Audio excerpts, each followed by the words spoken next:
The Rob Carson Show is presented by Paramount Plus. The Agency. All episodes now streaming on Paramount Plus. In a world of espionage, truth is a moving target and every decision carries a dangerous consequence. This new mission explores what it means to live as a double agent, twice the lies, twice the risk. The lines between ally and enemy blur like never before, and survival depends on trusting no one. Starring Michael Fassbender, Jeffrey Wright, Jodie Turner-Smith, and Richard Gere. Don't miss The Agency. All episodes now streaming on Paramount Plus. You don't need to live with aches and pains. Visit ReliefFactor.com today. Hold it now. You are about to hear the most interesting, informative, thought-provoking, and funny show in America. On air and on the World Wide Web. This is the Rob Carson Show. And I am back! Absolutely 100% back. Graham Platner is back, but he's being asked to leave. This guy is an authentic man. You know, he's not anti-Semitic, Yeah. but just as important is that he's going to win this election. Oh, yeah. And we need to win elections. I said to myself, Yeah, what? that's my kind of man. Wow. Dear God, we need to get the Senate back. I'm going to give him a measure of grace. Who has gone through some really tough things in his life. Yeah. It started with a tattoo. Welcome to the show. Please come inside. Graham Platner is in trouble now, does not know what to do. Every day a gal appears with accusations new. The Democrats are in denial, all they do is lie. They knew it. His Nazi tattoo should have told them Graham was not their guy. What do you think? Platner sweating, how he's sweating. That old tattoo, that old tattoo. Should have known to pull him with that old tattoo. Misogynist and Nazi too. Should have pulled Platner with his old tattoo. You'd think that would have done it, but no, it did not, actually. Schumer stood behind Graham, Bernie Sanders too. Oh, my God. Democrats supporting Marxists, that is nothing new. No, not at all. But Platner is a hater. He is anti-Jew. And his tattoo goes to prove he's Nazi through and through. Hey, sing it. That old tattoo, that old tattoo. He got nominated with that old tattoo. Democrats are feeling blue. They're stuck with Platner and his old tattoo. He got nominated with an old tattoo.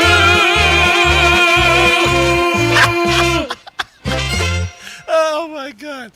Hello, welcome to the show. How you kids doing? I'm doing very well myself, actually. I feel like a kid who's been sitting outside the pool for the adult swim and just waiting to jump back into that pool. And I this morning have taken about a 100-yard dash to the pool, in the air, cannonball into the deep end, and here I am. Hello. So much to get to today. I took a day off yesterday. It was a medical procedure. And I'm just going to tell you something real quick here. When a doctor tells you, and I'm sure every woman in the audience knows this, by the way. Every woman knows this in the audience because every year you got to go under several invasive procedures. It doesn't happen very often for men. It doesn't happen very often for men. But women, every darned year, you got to have something going in there. And the instruments they use on you haven't changed since ancient Greece. In Pompeii, the same dang thing they use for the gynecological exam. It looks exactly the same. And it's still cold. And I'm just going to tell you, when a doctor tells you one of two things, it equals pain. It equals pain. You know what they are. Every woman in the audience is saying, I know exactly what he's going to say. Pressure and a pinch. If you're going to feel pressure, they're going to say you're going to feel some pressure. It means it's going to hurt like a mother scratcher. And then if you say you're going to feel a slight pinch, there's no slight pinch. It's no slight pinch. It is what you used to do in your elementary school. It's a purple nurple times 1,000 with Vice scripts. That's what it is. All right. So that's what I went through yesterday. And here's the thing. This was a procedure that most people go under anesthesia for. They want to sleep through it. I asked, could I be put out during the procedure? And they said, sure, yeah, this is something you can be anesthetized for. So then about a couple days later, I said, well, so who's going to be the anesthetician and all that? Well, your insurance doesn't cover it. And I said, okay, Well, I'll pay for it. I'll pay cash for it. I'll just pay cash because I want to be out. What is it going to cost? $1,000? I'll pay it because I know what you're going to do to me. And guess what they said? Oh, no, you can't pay cash for it. And I said, whoa, hold on. So my insurance won't cover it, meaning that I would have to come up with cash to pay for it, and you won't let me pay cash for it, which means I'm going to do it completely awake. Hence the words pressure and pinch, among other things. But you know what? I'm back. I'm feeling great, and I'm ready to own the show. There's so you want to talk about feeling a pinch and some pressure right now. Democrat Party is in a pinch and under pressure. I don't know how I came up with that. It's amazing. Through all the pain, I was able to. Here's what you need to know. Do you remember when I said that they would push Joe Biden's corpse over the finish line in 2024? They would do it. They were completely aware that Joe Biden has dementia. You can't say that. Oh, yes, I can. Shut up. He has a mental infirmity. He is at cognitive decline like you wouldn't believe. There's no doubt about it. It was a running punchline. But they said, no, he doesn't, no, he doesn't, everything's fine, until it became so overwhelmingly obvious that he had dementia during a debate, they had to replace him. And they also realized he was going to lose. So what did they do? They came up with another candidate. They brought in Kamala Harris. Democrats had no choice whatsoever, and they spent $2 billion trying to get America to eat a crap sandwich without the bread. What are they doing now with Graham Platner? Well, the Democrat Party decided to assemble a candidate out of auditorium-tested qualities that they would need in a white man, because they wanted a white man. They wanted somebody who could appeal to the working class in Maine. So they found this guy out of the thousands of people supposedly they vetted. My God, really. They found Graham Platner. They said he was the guy that we needed to have as a Democrat to win with white people. He has a mustache. He was in the military. He likes to fish. He likes to hunt. He's an oyster farmer. All this. I mean, honestly, 1 hour of digging into this guy would discover everything about him was completely false, but they went with it anyway. He had the look, he had the sound, he had the whatever and all of that, and they made him the candidate. And they looked past Nazi tattoo, kick profile, being brutal towards women, saying he'd rape people who got out of their house, calling Purple Heart recipients saying they should have died, on and on and on and on. And now a credible rape allegation after another credible rape allegation from a Republican that they blew off completely. But if it had not affected his poll numbers, and as you could see today from Debbie Dingleberry, she's still like, it doesn't matter. Donald Trump is bad. Sonny Hosted is like, okay, there's credible rape allegations, but still that's better than Donald Trump. Okay?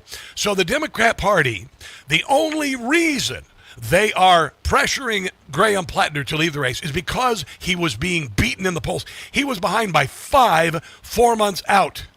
Susan Collins won by 8, and 4 months out the last time, she was down by 8.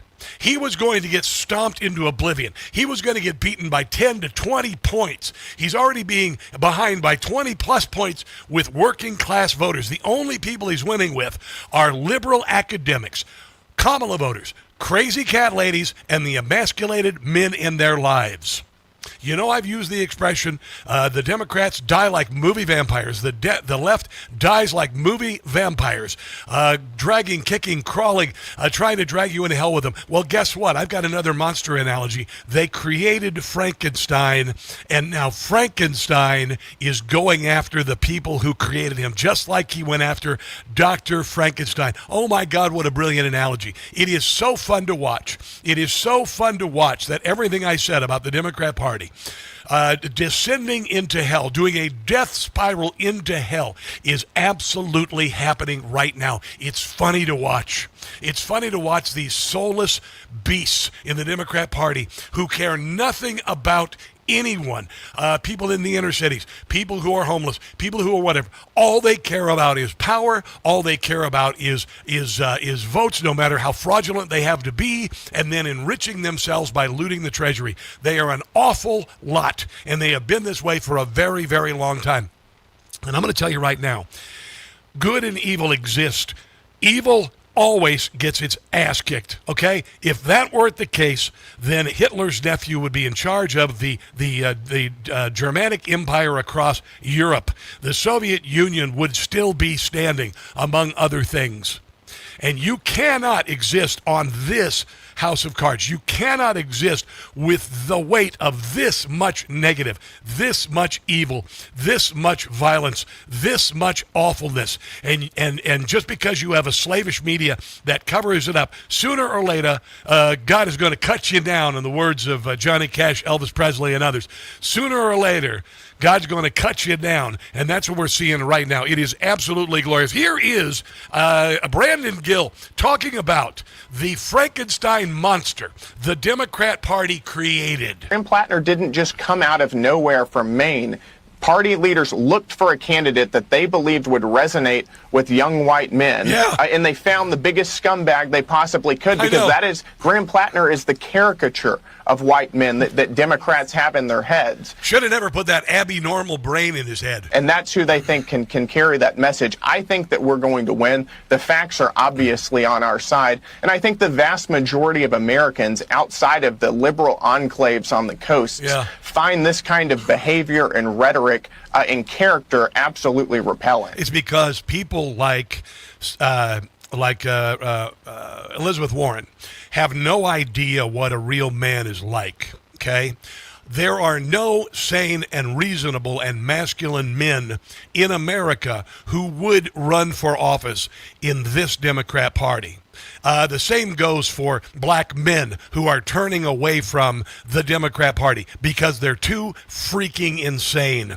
If you see these No Kings protests, you ever see black people at those protests? No. You see liberal academics, the remnants, the surviving members of the class of 1968, the emasculated men in their lives, and insane young women who have been driven insane by the Democrat Party, wearing gauged ears, nose rings, purple hair, and they say they're non-binary, which is a term that was just created a few years ago. That's your Democrat Party, and Graham Platner and James Tallarico and Abdul El Sayed are the best men they could come up with, because anybody sane, reasonable, intelligent as a man would never consider running in this party. There you go. And I've just started. Here's the number, 800-922-6680. This is The Rob Carson Show.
Rob Carson Show podcast is everywhere.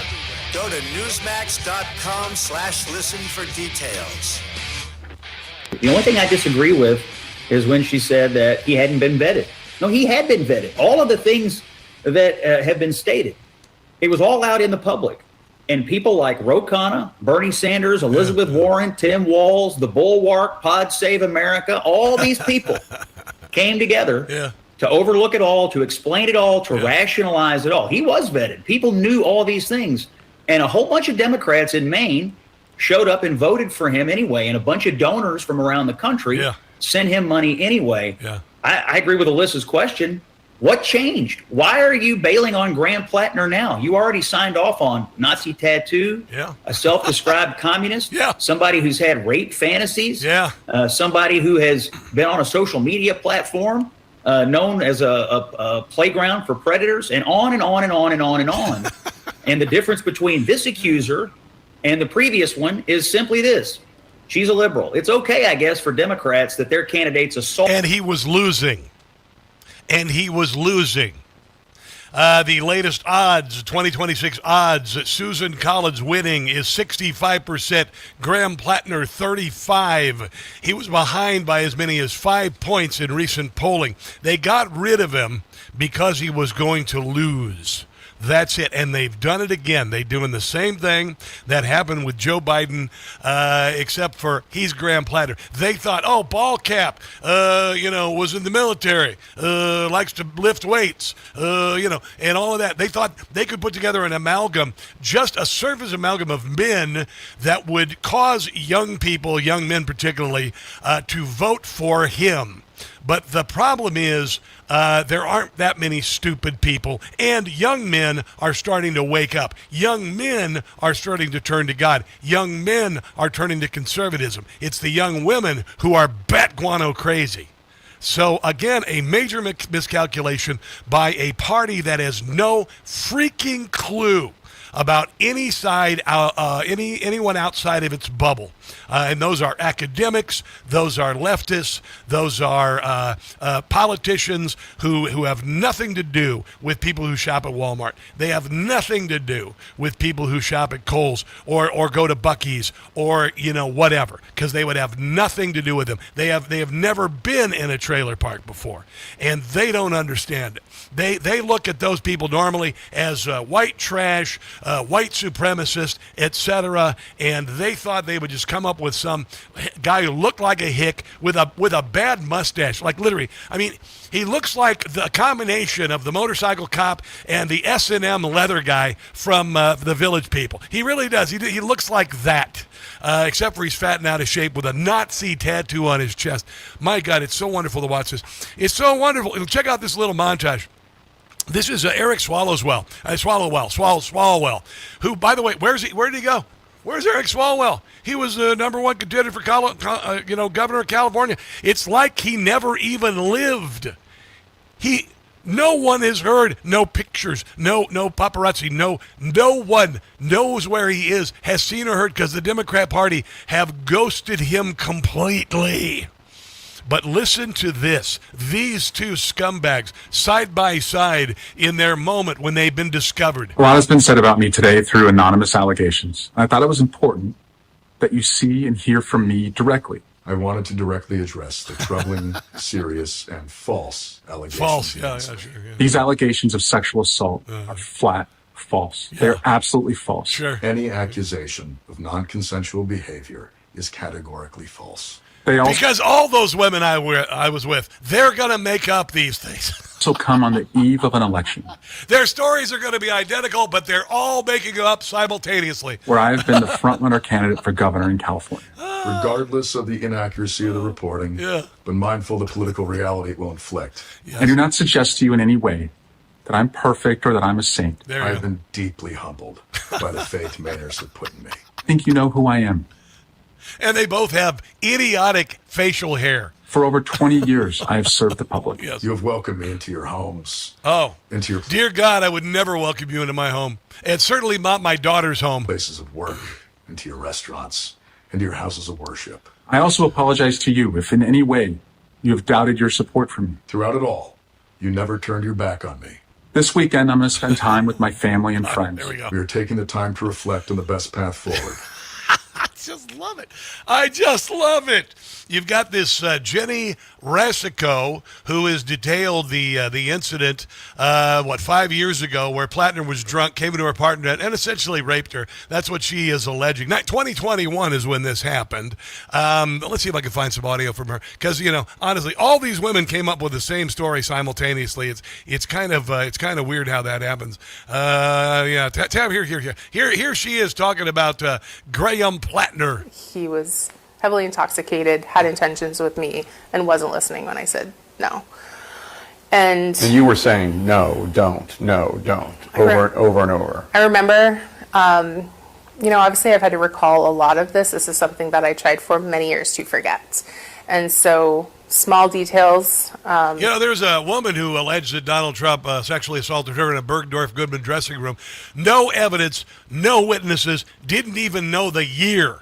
And that was a really big deal.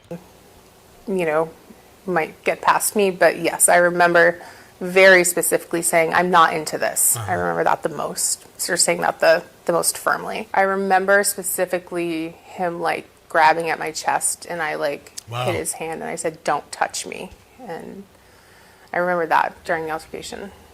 And then he kept going. Yeah. I know that you have been very reluctant to tell this story. Still better than Donald Trump being elected. Very reluctant. Yeah. I'm actually surprised you're here. Thrown up 3 times today. Is that right? Yeah. Why did you ultimately decide to do it? Why come forward?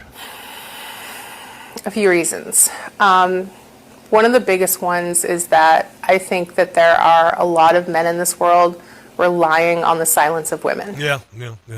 Absolutely true. Yeah, Eric Swallowswell. He relied on the silence of women for a very, very long time. He had an affair with a Chinese spy, and then the Chinese Communist Party took her out of the country. They ordered Chinese takeout, as I like to say. No more 69 on the menu.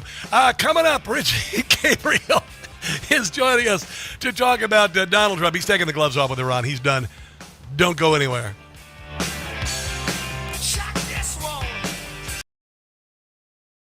The Rob Carson Show is presented by Paramount Plus. The Agency. All episodes now streaming on Paramount Plus.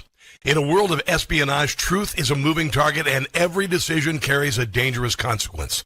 This new mission explores what it means to live as a double agent, twice the lies, twice the risk. The lines between ally and enemy blur like never before, and survival depends on trusting no one. Starring Michael Fassbender, Jeffrey Wright, Jodie Turner-Smith, and Richard Gere. Don't miss The Agency. All episodes now streaming on Paramount Plus.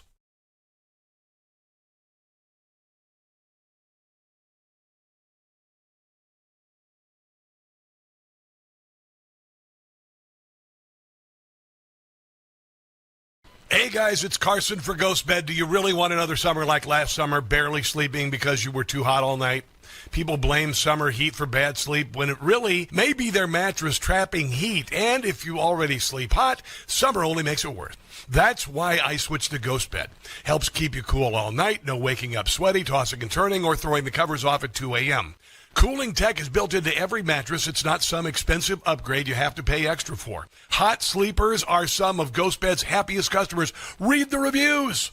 You get incredible support, less stiffness, deeper sleep, more rested mornings. I got my Ghost Bed about 6 months ago, and it changed my life. Ghost Bed gives you 101 nights to try it at home. You can sleep on it all summer long and feel the difference for yourself. How many more summers are you going to waste on bad sleep? Ghost Bed is currently having their 4th of July sale, offering my audience an extra 10% off. Go to ghostbed.com/Carson. Use the promo code Carson. That's ghostbed.com/Carson, promo code Carson.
For 250 years, Americans have believed in one powerful idea, that we were meant to live free.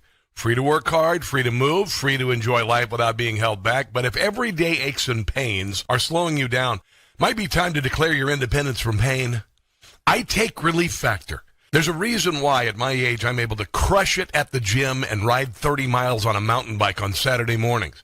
Relief Factor. It's 100% drug-free, research-based formula designed to help your body fight inflammation, one of the root causes of pain. It's not a quick fix or a temporary mask. It works from inside out at the source. Relief Factor was created so people could get back to living life on their terms, walking, working, exercising, enjoying the moments that matter. This year, as we celebrate 250 years of American independence, take a stand for your own freedom. To commemorate, they're offering a special patriotic price, just $17.76. Yeah, your $17.76 3-week quick start is ready for you. Visit ReliefFactor.com or call 800-4-RELIEF. ReliefFactor.com or 800-4-RELIEF.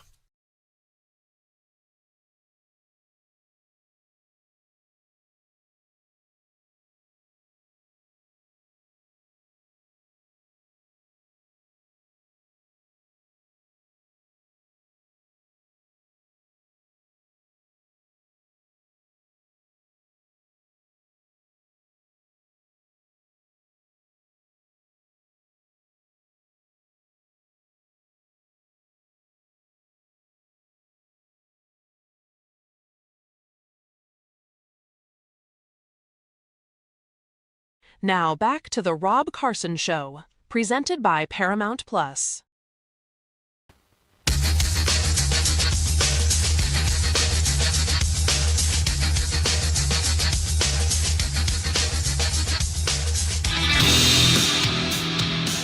To me, I think it's over. I don't want to deal with them anymore. They're scum. You know what scum is? They're scum. They're sick people. They're led by sick people. And they're vicious, violent people. And if they had a nuclear weapon, they'd use it. As far as I'm concerned, it's over. I'll speak to our negotiators. They want to negotiate. They're good people. Steve Witkoff, Jared Kushner. But they have to come back to me. As far as I'm concerned, it's just a waste of time dealing with them. They're liars. We make a deal. And if I make a deal with him, we have a deal. And he goes out, he talks. We make a deal. Everyone's agreed. No nuclear weapon. We make a deal. They go outside, talk to the press. They say, we never even talked about it. There's something wrong with them. They're cuckoo. There you go. At a minimum, they are cuckoo. At a maximum, they are radical Islamists with a death wish for the world. Joining us on the Newsmax hotline from actforamerica.org, the one and only Brigitte Gabriel. Hello, Brigitte Gabriel. How are you on this glorious Wednesday? Hello, my friend. Delighted to be back with you. I am glad that Iran is so arrogant, is so full of itself, that they would essentially hit ships in the Strait of Hormuz while memorandum of understanding is going on. And now Donald Trump has said, you know what? I think he's finally said, there's nothing I can do with him. I can't negotiate him with him. Let's put him out of our misery. What are your thoughts? Well, it's about time President Trump learned the true colors of the Iranians. We've been talking about this, how they lie, they cheat, they deceive. All they are interested in buying time. I think for a certain amount of time, J.D. Vance was able to convince President Trump that, hey, we can talk to these people. Let's give diplomacy a chance. Well, they ended up with Iran taking J.D. Vance back to school and giving him a master class on negotiations. And now the president is realizing that Iran has no interest in peace. They just needed a little pause so they can breathe, recalculate, reorganize. And you know what? And also it goes to show you, Rob, that our understanding of the MOU and their understanding of the MOU are totally different. They knew from the get-go, just like they were saying publicly, we don't agree to this, we don't like this, we're going to continue fighting, etc. While our side was singing, oh, this is going to be great, we came to an understanding, they're negotiating. No, they're not interested in negotiating. In a way, I'm glad they did this. I hope the president tonight demolishes them, blows the daylight out of them. It's time to make Iran get down on it and beg enough is enough. Let's just finish them off and move forward and let the world breathe a sigh of relief. Let me play a little bit more from the president. I've not heard him speak this way in a very long time, since we kind of laid off Iran, did the ceasefire months ago. Iran, they've misbehaved for 47 years. They've killed our soldiers, they've killed our people, and they've killed a lot of people all over the Middle East and elsewhere. And the roadside bomb was their preferred, the preferred weapon was by Soleimani, the roadside bomb, where it would explode under a truck. We actually built trucks with floors, steel this thick, and then all they did was they made bigger bombs. And we have young guys around, not walking around because they have no legs, but their legs were blown off, their arms were blown off, their face was blown off, and they live because of modern medicine. You can do anything, but they're living like in hell. Their whole life changed because of Iran. And that was 96% of the people that used that, they were made in Iran. And so we have a score to settle too. We have a score to settle. That's pretty powerful stuff. Yes, it is. And I'm glad, again, President Trump is seeing the light. We need to take care of Iran. They're not only doing IEDs and detonating them in the Middle East. They were working with the drug cartels in Mexico, teaching them how to make IEDs. Yep. The first IED, the roadside explosive bombs, which he is referring to, the first IED to be detonated in the Northern Hemisphere was basically close to the border on El Paso, Texas, where the drug cartels detonated one of these IEDs over there. Yep. So they were working with the drug cartels. They were teaching the drug cartels how to build tunnels between Mexico and the United States. The Hezbollah members who have perfected the tunnel building technology in Lebanon, building tunnels between Lebanon and Israel, actually were working with the drug cartels on building tunnels underneath Mexico, between Mexico and the United States. And it was a win-win for both. The Hezbollah could import into the United States Hezbollah Iranian operatives to be smuggled, while at the same time the drug cartel could smuggle drugs into the United States. So we have a lot of scores to settle with the Iranians, and I'm glad the president is finally moving forward. I know he wanted to put it off until after the midterm. I know he wanted to bring the gas prices down, but we are dealing with an irrational player who is a terrorist regime on the world stage, who is not interested in peace. They are willing to manipulate the world market, not only destroy their own people's economy, but they are willing to destroy the world's economy in order to achieve their goal at the end, and we cannot allow them to get away with it. I am reading articles about Hezbollah on basically nearing its end in places like Lebanon. Clearly, this is because Iran no longer has the finances, no longer has the tentacles to be able to fund its proxies. Also Hamas. We haven't heard much from Hamas lately in Gaza. In fact, nothing.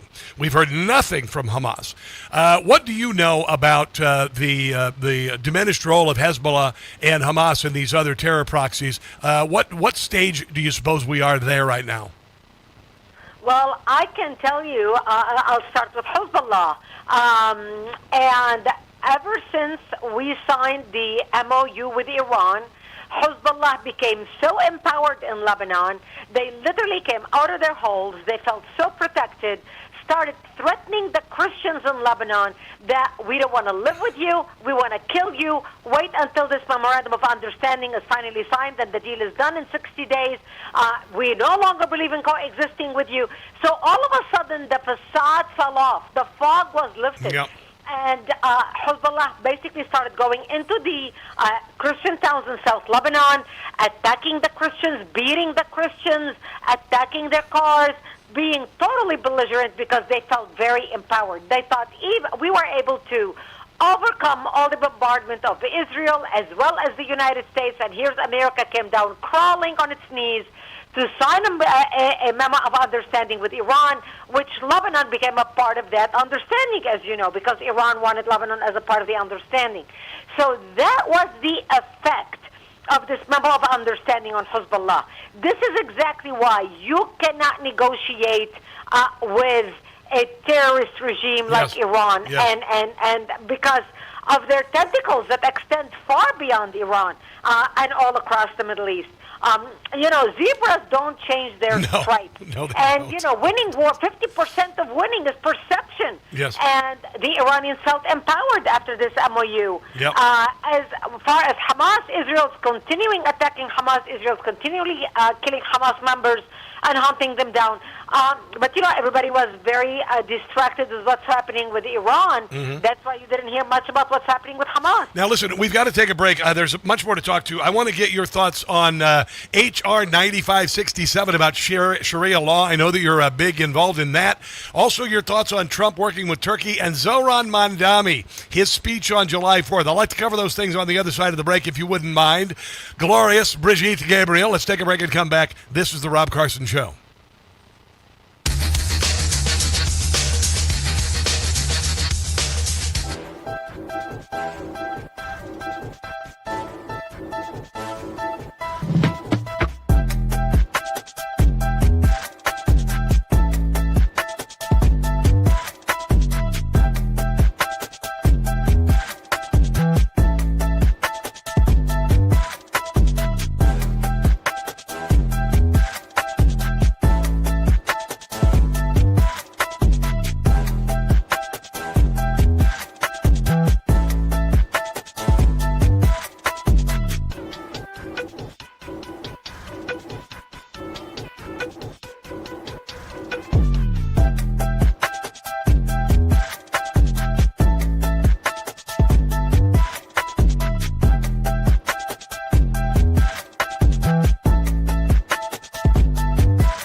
Here we go.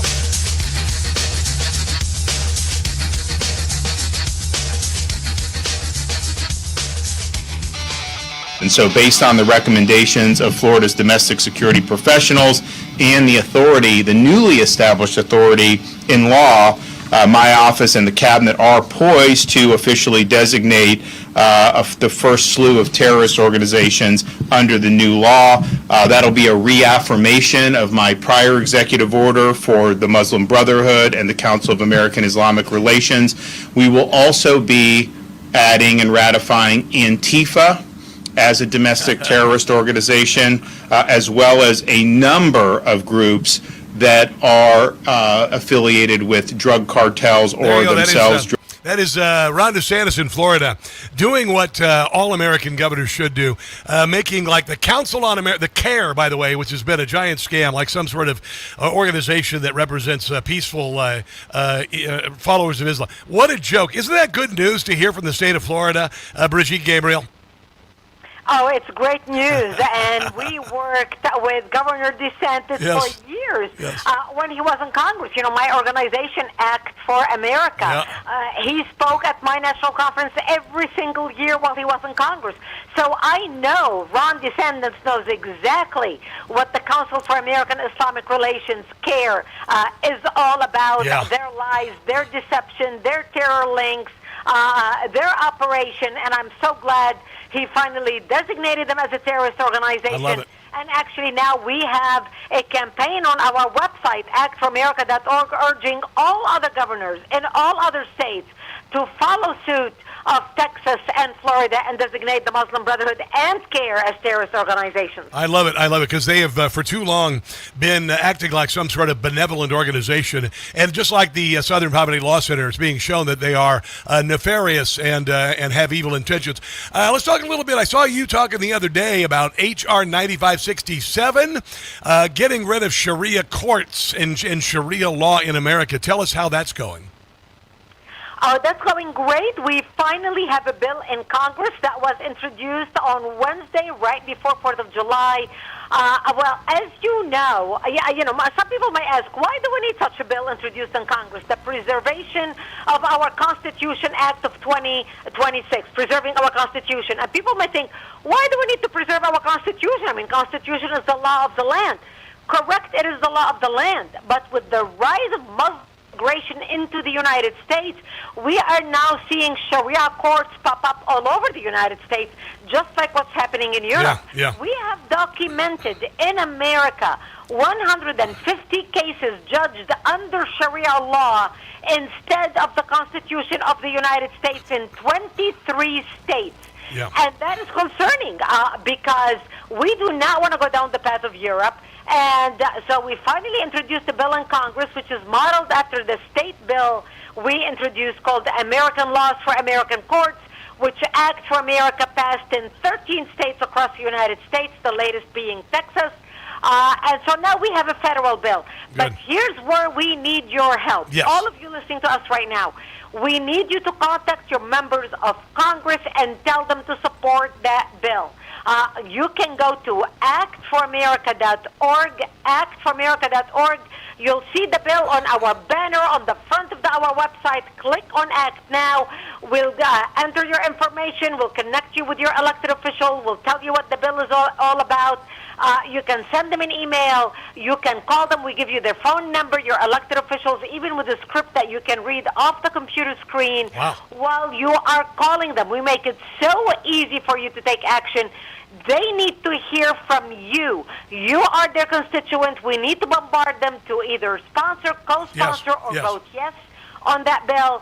This is so important to do now. While we still control the House and the Senate, we need you to take action. Go to actforamerica.org. Take action on that bill right now. You just tweeted this morning, shocking, Trump just lifted sanctions on Turkey, primary Muslim Brotherhood sponsor, and Hamas haven. Tell us why Donald Trump is glad-handing the leader of Turkey and considering selling military hardware to him. Well, President Trump is basically rewarding Turkey for staying out of the war with Iran. President Trump is very loyal to his friends, and he recognizes his friends. And in this war with Iran, while NATO, the majority of the the NATO countries, didn't even want to lift a finger, Turkey listened to him and stayed out of the war, even though Turkey could have very easily gotten involved in the war, but they did not. And that's why he's rewarding them. I am shocked that he would lift the sanctions on them and even promised to even consider giving them the F-35. I heard about that. Now, it's not a done deal. Congress still has to approve the F-35s, and there are terms he is telling the Turks. He's telling Oregon that, okay, you need to get rid of the Russian S-400 SAM missiles, the intercept system that Turkey bought from Russia. we cannot give you our plane unless you get rid of these missiles. And so now the administration is working to get rid of the missiles, either sending them outside of Turkey or getting rid of Turkey, because they are an acceptable intelligence risk. Gotcha. The Russian radar technology could potentially collect sensitive data on the stealth capability of the F-35s. And Gotcha. that's why we're not going to give it to them at the same time that they have these missiles. They need to get rid of the missiles. Well, I appreciate you being on the show today. Again, go to actforamerica.org to support H.R. 9567. Get rid of Sharia law. This should be a bipartisan gimme. No one should be voting for this as a member of Congress who has sworn to protect and uphold the Constitution. Brigitte Gabriel, as always, great to talk to you. Have a glorious rest of your week, okay? Thank you, my friend. You as well. All right, Bye-bye. you bet. Let's take a break and come back. This is the Rob Carson Show. She's always awesome. She's always awesome. Hi, guys. How are you? Hello, Maynard Wright on YouTube. How you doing? And SD Head Doctor, Heard Doctor, Head Doctor. What are you? Hear Doctor. You're a hearing doctor. Okay. Okay, look, the hearing. All right, cool. Thanks for joining me today. I do appreciate you guys very much. Rumbly Ruse, my Rumbly Ruse, Valentina. Let's see. Wildebeest and Valentina. Love me some Ron DeSantis. You know, listen, I mean, we're talking a lot about Rubio and Vance. DeSantis is going to be a player in 2028, too. DeSantis is going to be a player in 2028. He is. You could see DeSantis Huckabee. I wonder if you could see Rubio Vance or no, Rubio DeSantis. Because Vance is not going to run as a VP. He's already been VP. He's going to run as a ticket leader. I don't know if Rubio would run with Vance. I don't know. I could be wrong. Vance Rubio would be unstoppable. Rubio Vance ain't going to happen. So, I don't know. Wouldn't say it. Kathy says, lovely listening to Brigitte. I know. Brigitte kicks ass. She's freaking cool as hell. American Gorilla. Are you the person who might have been spamming the other day? I hope you aren't. Here we are with the robot soldiers again. American Gorilla on Twitter. Go away. Go away. R. DeSanti, hello. Back Autenwara. Oh, I got to talk. Here we go.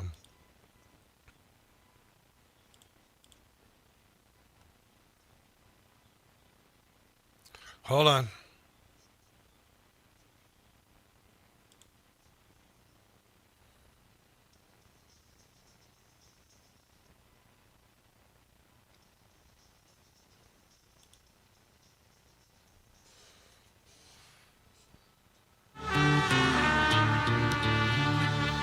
Listen to this.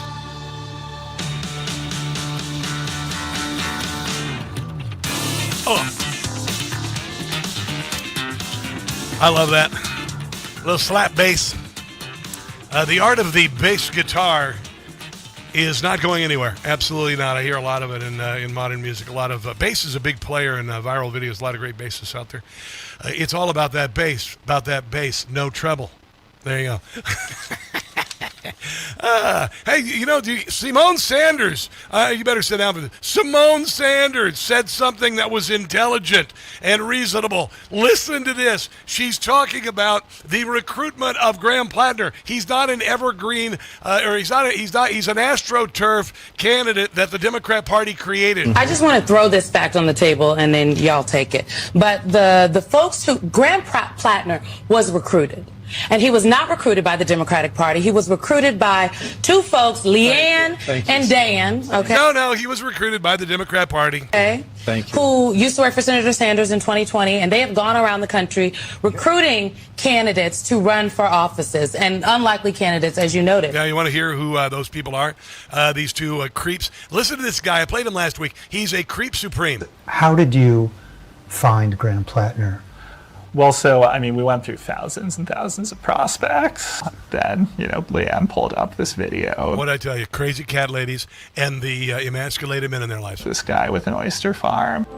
My name is Graham Platner, and I live in Sullivan, Maine. Oh, yeah. The owner of Frenchman Bay Oyster Company. Yeah, he checked a lot of boxes. She pulled up his FEC history and saw, the money he'd given to Bernie Who in the hell would want to date that guy? Sanders and, some other people. And that was enough information to know that we had the best prospect that we... Do you understand why no good and decent men who are masculine, who are patriotic, would want to run for office in the Democrat Party? Simone Sanders. Dan Osborne in Nebraska is one of the folks that they recruited. Everybody they've recruited has not been a dud, if you will. Mm-hmm. So, I'll give them that. But what they did is they swooped into Maine, okay, and thought that they knew better than the people in Maine. And that they fielded all of these different people. They looked through, they said hundreds of candidates, and they found this video. Can you imagine how bad the people they screened out must have sucked? Of Graham Platner. What, did they have murderers in there too? And they were like, this is the guy. He looks like this is the guy. His story is it. They vetted him just a little bit. The firm came back and gave some stuff that has been found out the firm did not know. Everybody knew it. But the people that lambast, I will just say, as someone that had prior to this spent my life doing campaign work as a professional political staffer, the people who lambast professional political staffers, I think, might need to take a step back. Yeah, you think? So discovered by this whatever that creep was, and he checked some boxes. He looked like what they needed, which was a white guy, I guess, working class military. Remember the whole deal. Found out he's a super creep. He's a Frankenstein monster, an amalgam of the worst things you could possibly imagine. And now it's biting him in the rear end. More on this on the other side of the break. This is the Rob Carson Show. The Rob Carson Show is presented by Paramount Plus.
The Rob Carson Show is presented by Paramount Plus.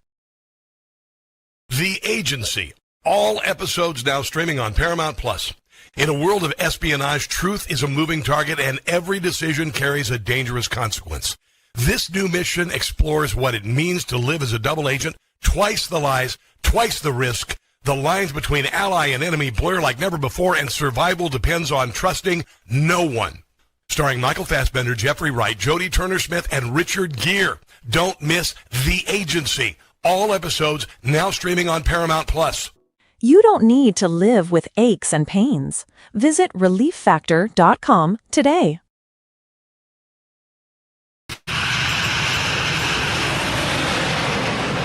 Hold it now. You are about to hear the most interesting, informative, thought-provoking, and funny show in America. On air and on the World Wide Web. This is the Rob Carson Show. This is hour number 2 of the Rob Carson Show. Back from a day off, ready to kick butt, take some names. At the bottom of the hour, Doug Burns, former federal prosecutor, going to be talking about that. You know, that judge, the foreign-born judge, I don't know whatever his name was, Punky Brewster or whatever, decided that Donald Trump could not take illegals off the voter rolls. Well, another judge said, no, we're going to go ahead and do that. So illegals will not be able to vote in the fall. Also, Harmeet Dhillon is telling every governor that you will be prosecuted if one illegal vote happens in your state. So there you go. That's kind of good news. We got a lot to get to on the show. I've got a very busy week. If you have not heard, and this may not make a big difference to you, but it does to me. I've been working with Newsmax for a number of years. Started off with a TV show, then a podcast, then a radio show, and all of this stuff, and have grown to the number 10 political commentary podcast in America, number 42 for news, number out of the millions of podcasts, number 250 in America, and I am moving into the Newsmax studios on Friday.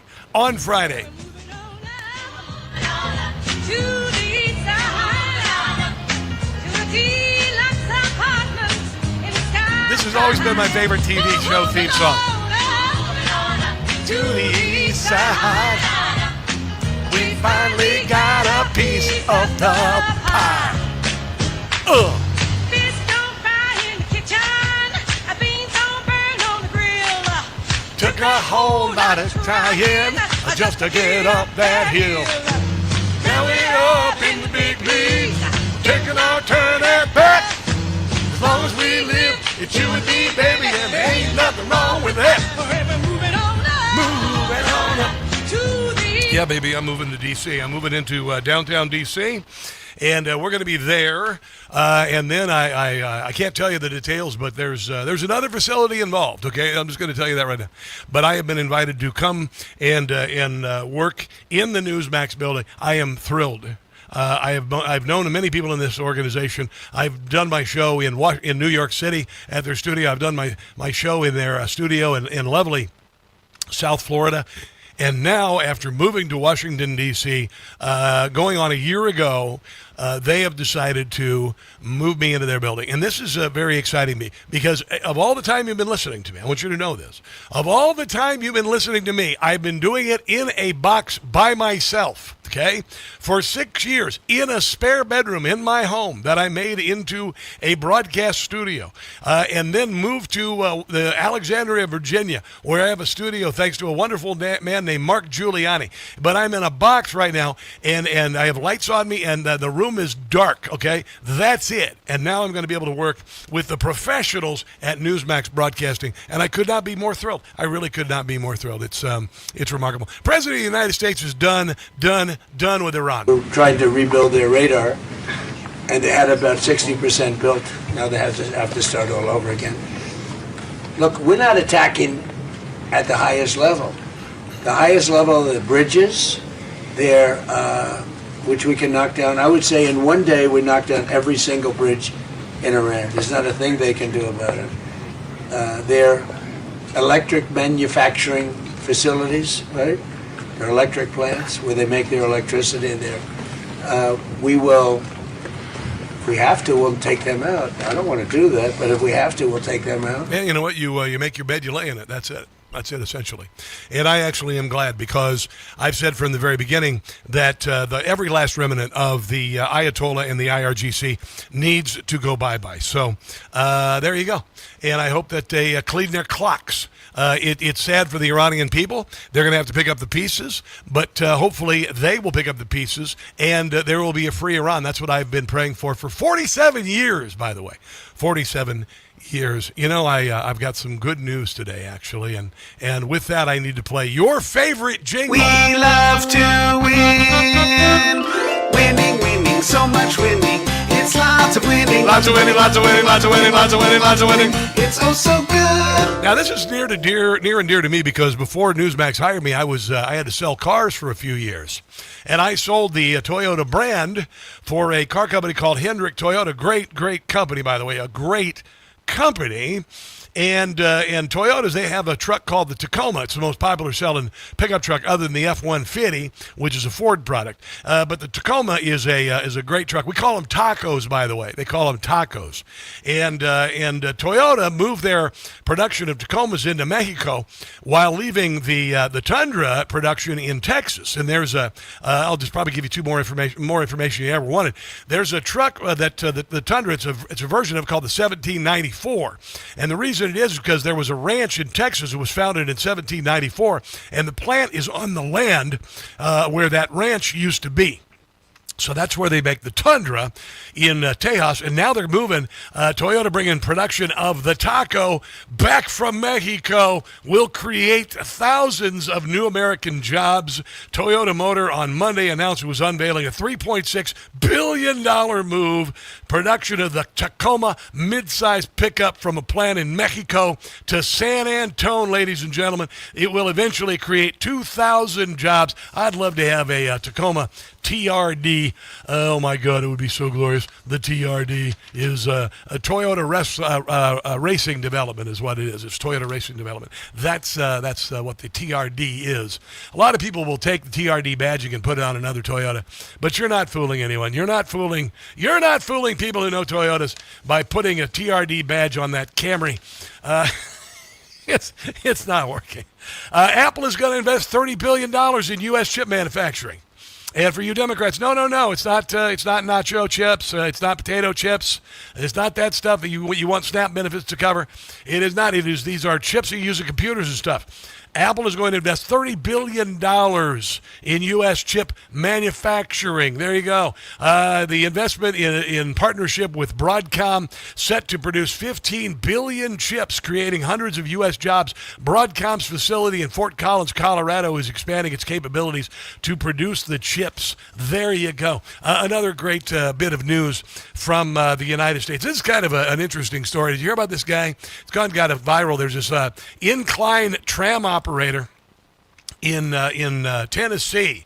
And so there's this incline train. You ever see, like, they got those in Pittsburgh, outside of Pittsburgh. They used to have these trams that would go from the hills outside of Pittsburgh down to the river level in Pittsburgh, and then go into the island in the center of Pittsburgh where the three rivers meet. And they've got a Tennessee incline conductor in Chattanooga, I guess this is the St. Elmo Station, Chattanooga. And this guy is a good old boy running it. Jack Peterson, hell of a nice guy. And he's a proud American, and he said what most of us believe to the passengers on the tram: if you don't love America, you can leave. And here is his message, and by the way, he's been fired. To the very, very few Americans in here, happy Independence Day. To the rest of you, welcome to the greatest country on the face of the planet. And if you disagree, you can leave. There you go. If you disagree, you can leave. Honestly, if you don't love America, you should leave. And I mean that 100%. I proposed just a week ago. I said that if you hate American like Zoran Mandami, and you, rather than want to live in the country as founded, instead want to try to overthrow the government and become a communist utopia, which has never worked, you can leave. And I suggested that we find some sort of extradition treaty for what we call American refugees like Rosie O'Donnell. and we allow them to leave the country and go live there, and maybe even help with their living expenses. And then we find suitable replacements. For instance, I don't know, most of the fans who came here from Scotland, they're all white people. You just want white people. No, not at all, not at all. They just really loved America. You know, we could take black people who really love America. It doesn't matter. There are a lot of Brits from Great Britain who were black, and they came over and like, oh my God, I love this place. I want to stay here forever because it is an amazing place. But honestly, if you don't like it, hasta la vista, or however you say bye. In places like Somalia, there's another one. The people from Somalia. Somalia is the meth lab trailer park of the entire world. The mayor of Brooklyn Park in Minneapolis is a Somalian. And on Independence Day, she went to Somalia. Like Somalia has anything to offer the world. It is Mad Max Beyond Thunderdome on crack. It has no reasonable or decent exports. The only thing it exports are people who hate America, want to come to America, and commit massive fraud. So I think we should have an extradition treaty with Somalia as well. Haiti, why the hell not? If you're an American citizen, you decide that you think Haiti's better or China's better, we pay for your extradition, and then we look for your replacement, and we make sure that person is vetted, who wants to take part in the American experiment and how awesome it is. Sonny Hostin, she should be extradited. Sonny Hostin said the other day one of the most extraordinarily tone-deaf and awful things you could possibly say. She is feeding into some sort of made-up mania about fear of patriotism and the American flag. It is utterly ridiculous she would say such a thing, but she said that if she sees an American flag hat... Okay, listen to this. Do you have one in your collection? I've got several. You might as well be wearing a Klan hood. What she has said should get her fired. From any other broadcast, it should get her fired. She should be done. She should be finished for having something so audacious to say that if you wear an American flag on your hat, you might as well be wearing a Klan hood. She needs to be fired from The View. I've had enough of the harpies from hell. She needs to go.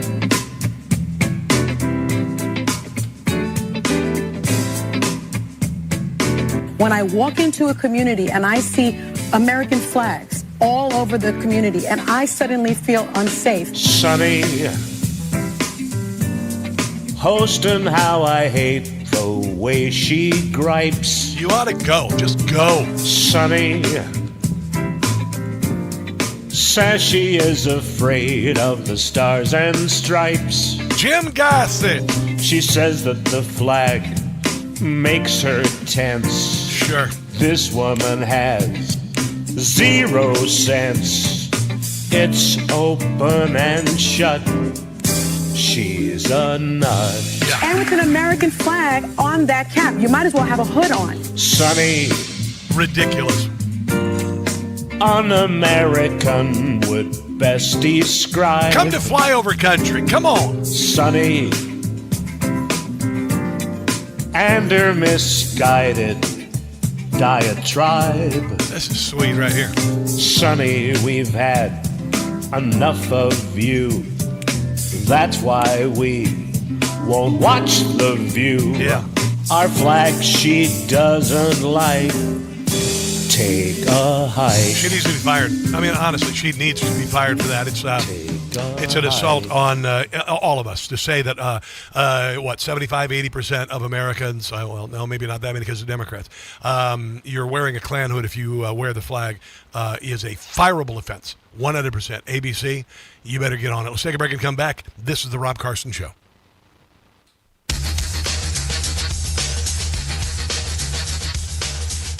Hey guys, it's Rob Carson.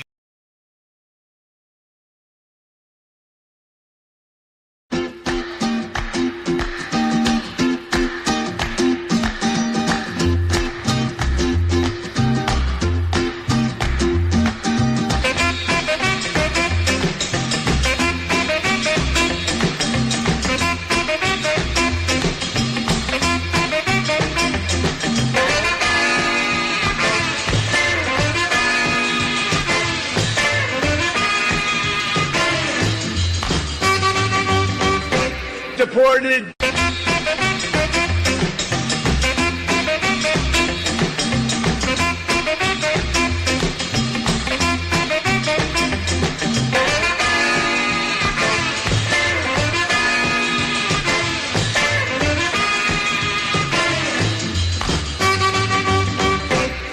Deported.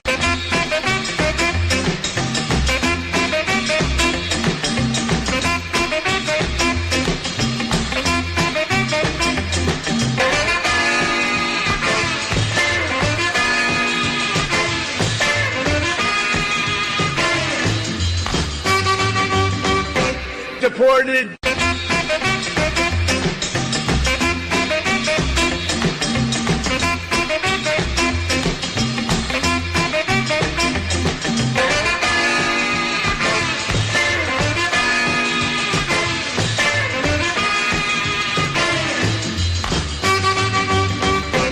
Get them out.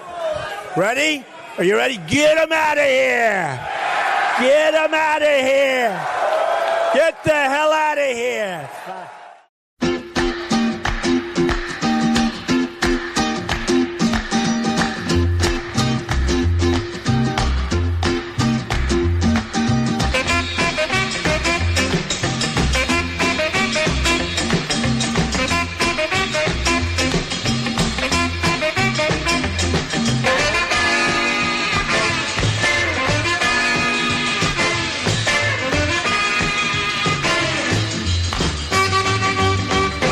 Deported.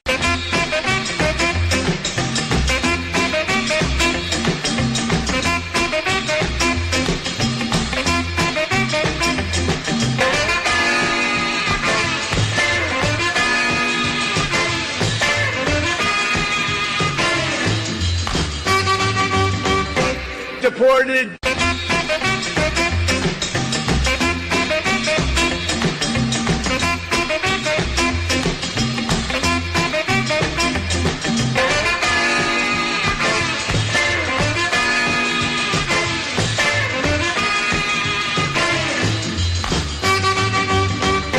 Deported.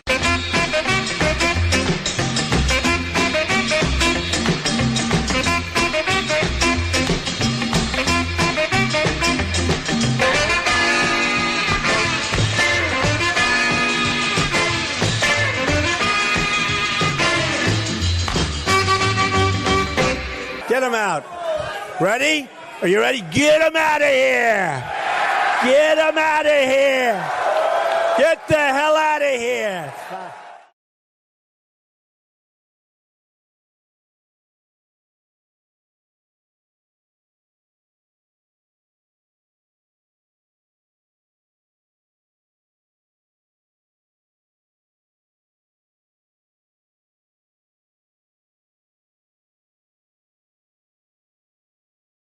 In Harford County.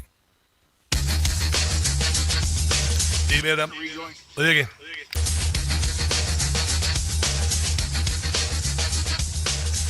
If I don't like it, if they don't behave, we'll go right back to dropping bombs right smack in the middle of their head.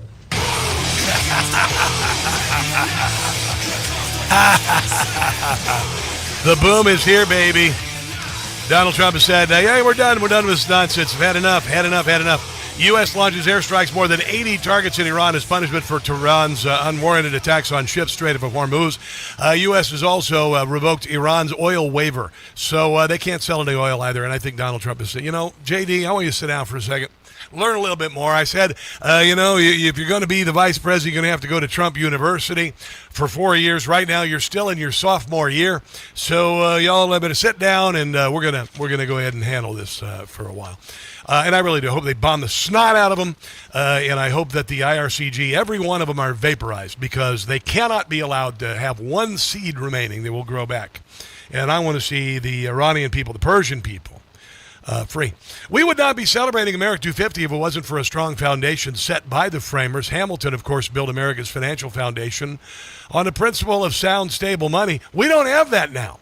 You know why? Because they got rid of the gold standard, among other things. They printed money. Joe Biden printed money willy-nilly while he was the president. Now I saw an article today.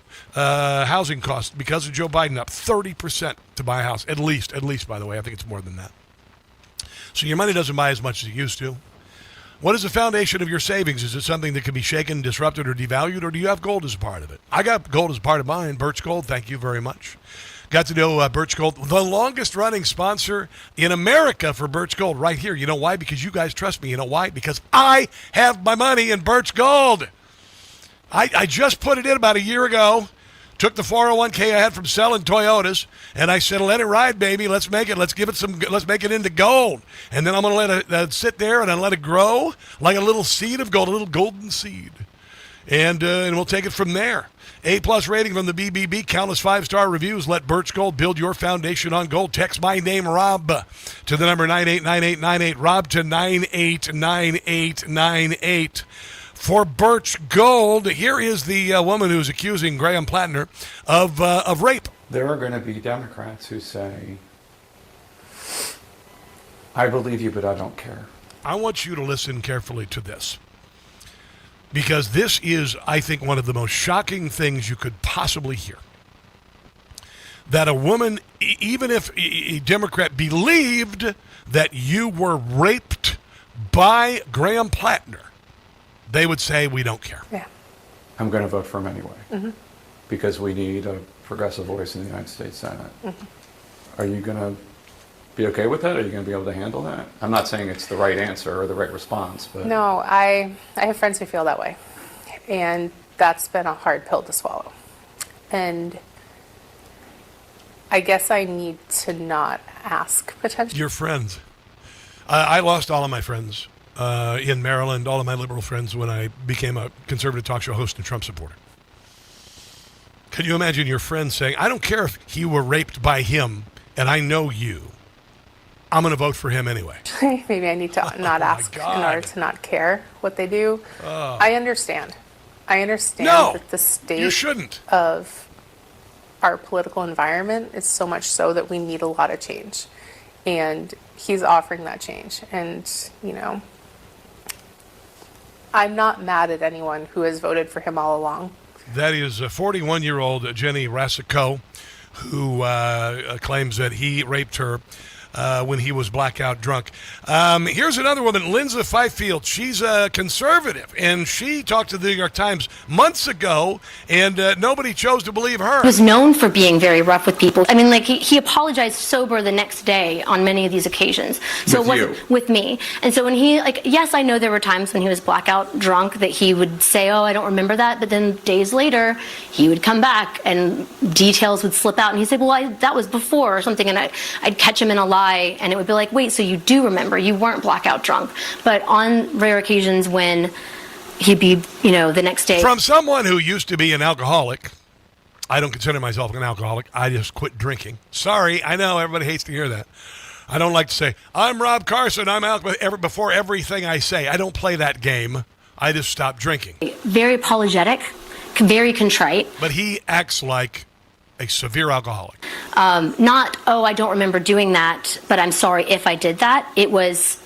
And if you combine that with sociopathy, then you get this man. I remember doing that, and I'm sorry. I was in a blackout drunk situation. Because these things translate. It's not like the things that he does in private in his relationships with women, the things that he has done to women, coercive control, lying, deception, abuse, and really horrible things that we know about him.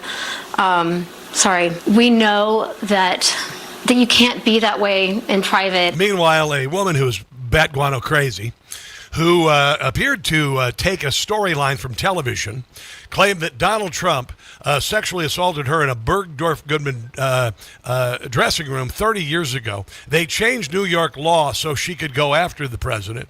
A kangaroo court convicted him even though there were no witnesses. She didn't even know the year that it happened. There was no corroborating evidence whatsoever.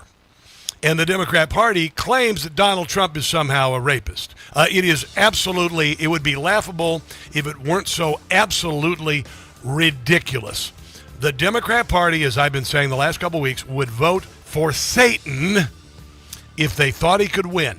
And I have been proven right once again, because this guy is a heartbeat away from that. Let's take a break and come back. Doug Burns joins us next. Don't go anywhere.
The Agency. All episodes now streaming on Paramount Plus.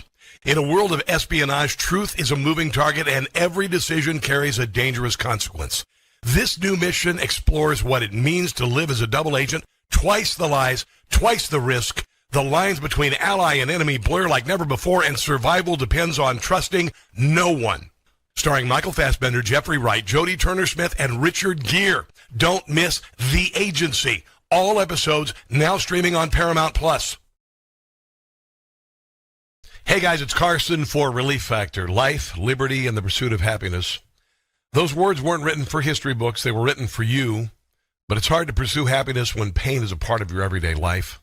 Relief Factor was created to help people address inflammation, one of the most common causes of ongoing aches and pains from aging, overexertion, and daily living. It's a 100% drug-free, research-based formula that works through multiple metabolic pathways to support comfort and mobility. No prescription, no masking symptoms, just real relief so you can keep moving forward. I work out every other day, I crush it at the gym, and I ride my bike 100 miles on the weekend. I credit Relief Factor for making all of those activities pain-free. And as America celebrates 250 years of independence, give yourself a chance to reclaim yours. To commemorate, they're offering a special patriotic price, just $17.76. Yeah. So you can pursue your happiness being pain-free. Your $17.76 3-week quick start is ready for you. Visit ReliefFactor.com or call 800-4-RELIEF. That's ReliefFactor.com or 800-4-RELIEF.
Hey guys, it's Carson for Ghost Bed. Do you really want another summer like last summer, barely sleeping because you were too hot all night?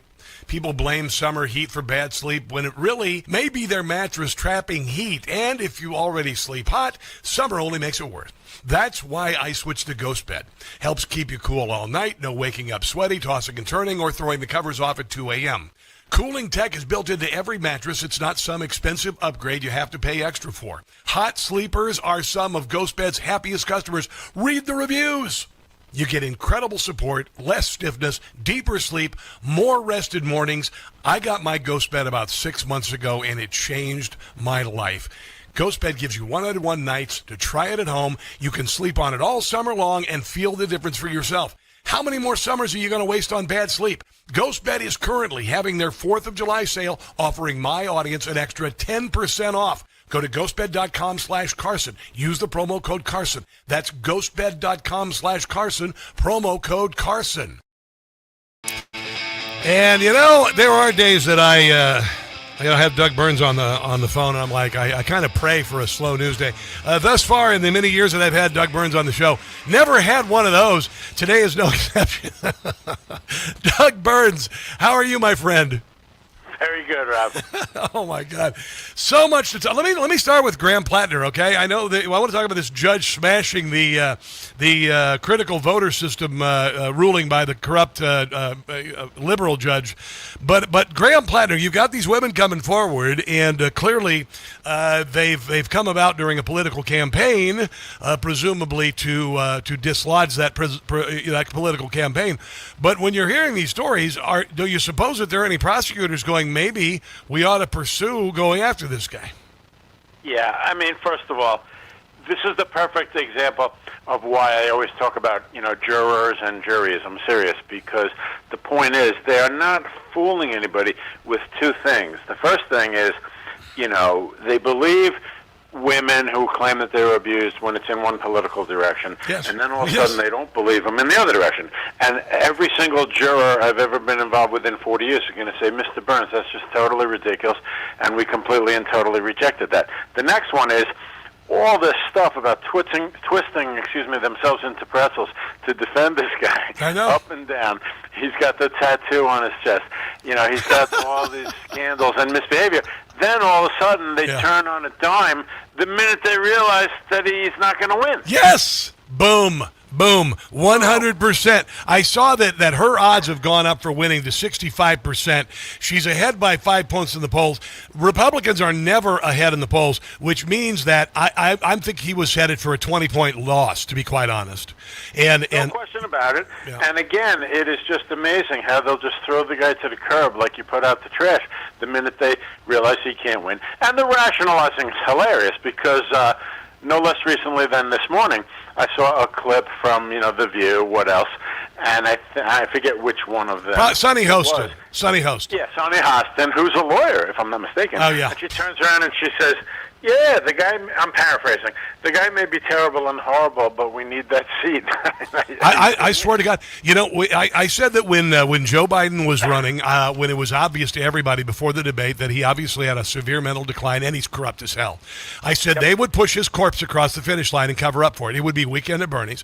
With this guy, the Democrat Party would elect Satan if they knew that he could win. I'm not kidding around, because I don't think it gets more satanic than the rape allegations, the Nazi tattoo, the kick profile as an adult man, among other things, Doug. This is a despicable human being. Truly one of the, if you're going to look at the cream of the crop, top 1% of people, like Mother Teresa, he's in the bottom 1%. He's the worst person you could possibly imagine, Doug. They would put a picture of Charles Manson, who coincidentally had a swastika seared and tattooed into his forehead. Yes.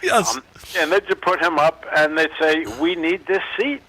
And you saw women, they would put women behind Graham Platner at these things with signs that said women for Graham Platner. And this is the same sort of mania that drew Manson family followers to Manson. And they were exclusively female. Yep. I know. Oh, yeah. No question about it. What the hell? This whole Platner exercise is yet another just phenomenal example of watching the rationalization process because of that now mental condition that belongs. Yes. Even though I'm not a physician, this totally belongs in the diagnostic manual. I'm sorry. Trump Derangement Syndrome, TDS. Well, Doug, it's taken 10 years of propaganda to do this. They said, those who are made to believe absurdities will commit atrocities. That's what they did. That's what they did.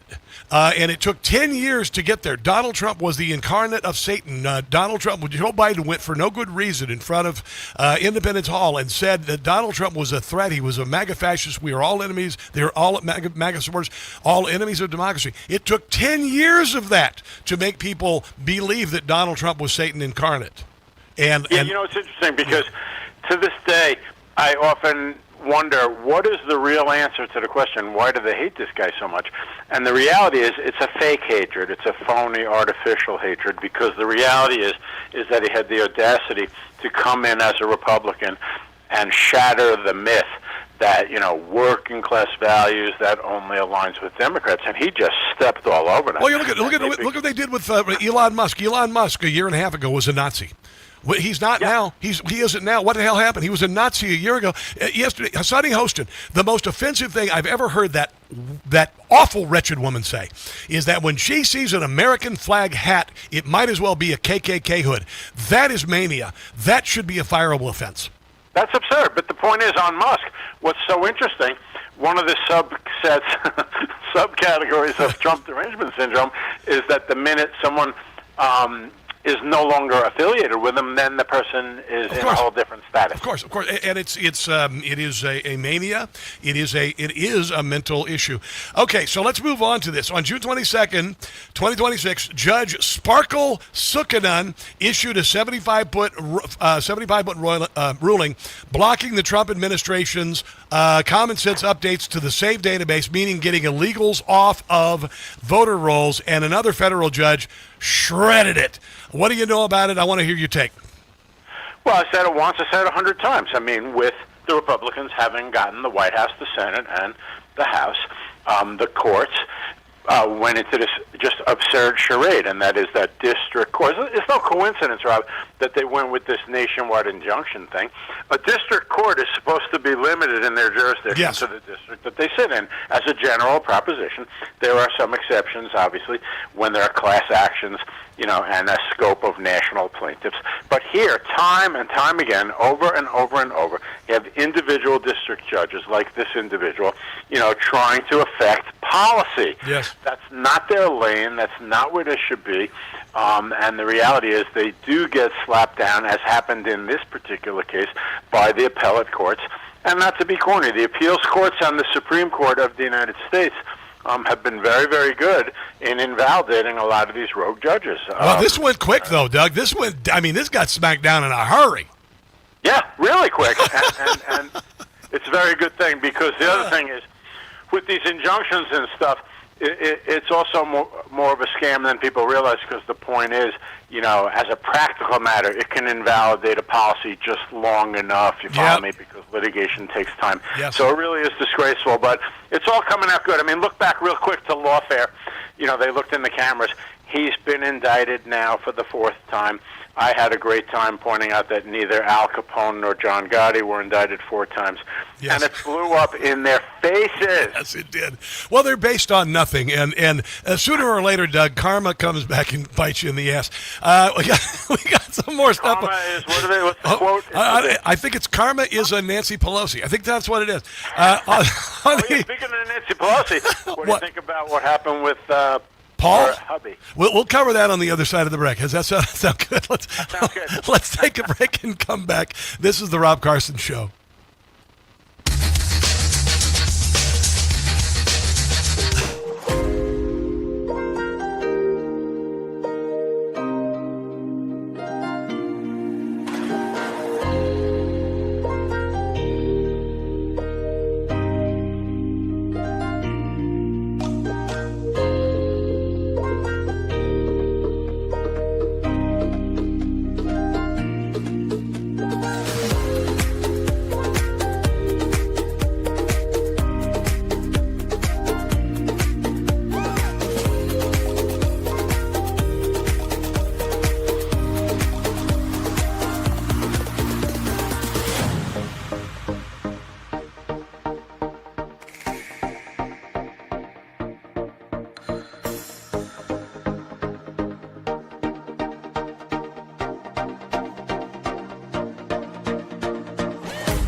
WCVM.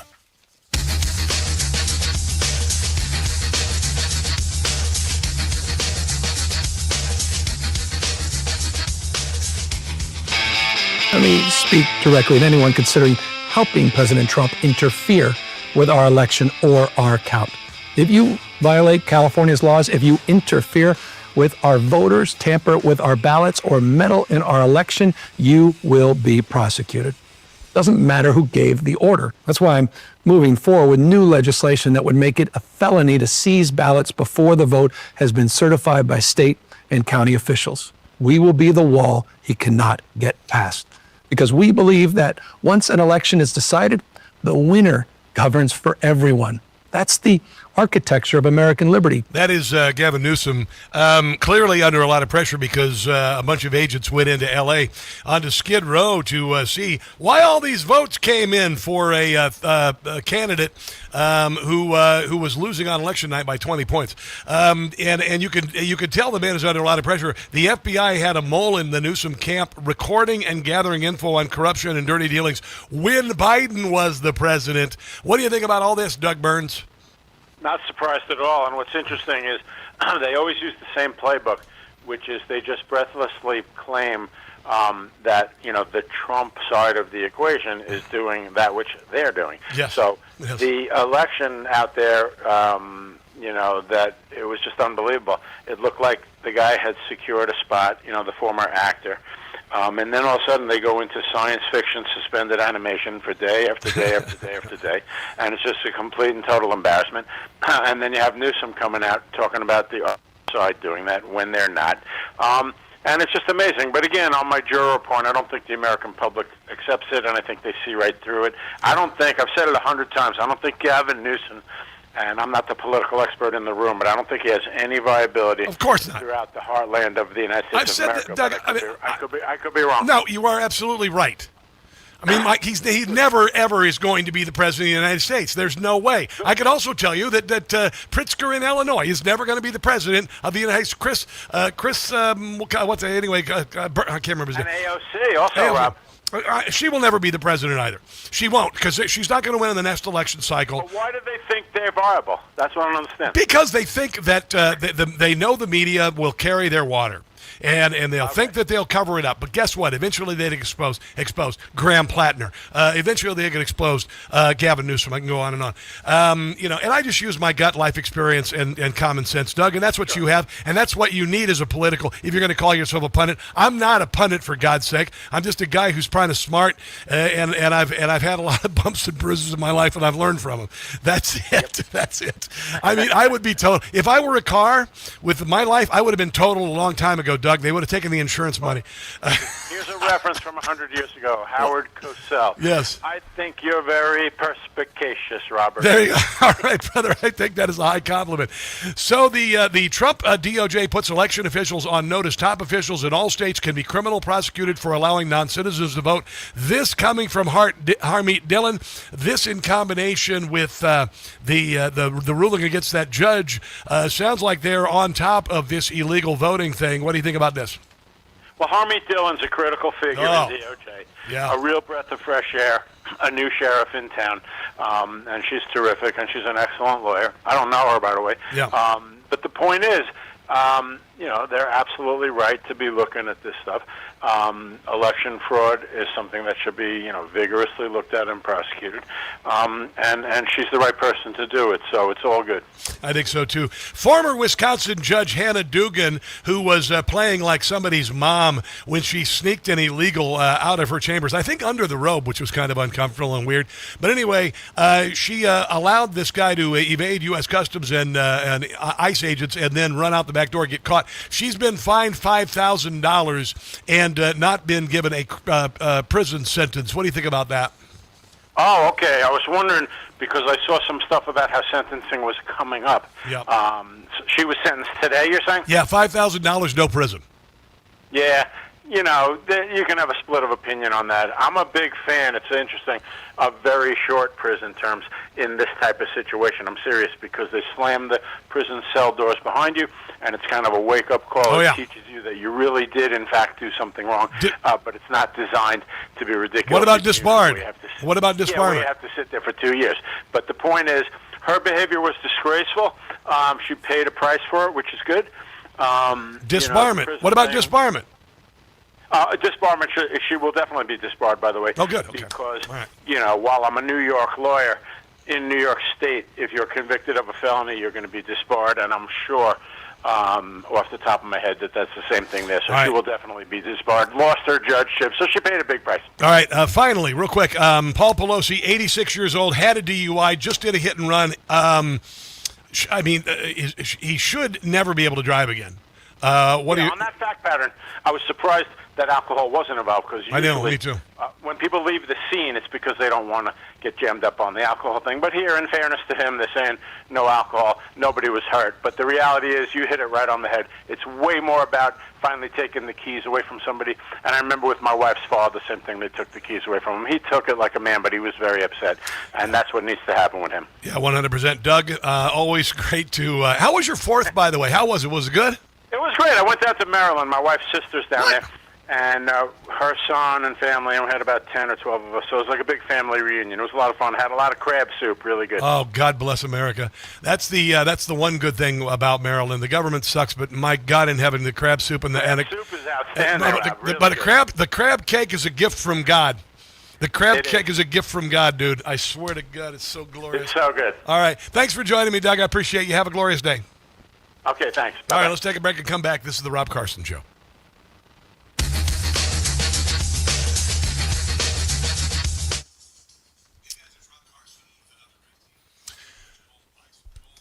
The Maryland crab cake is a gift from God.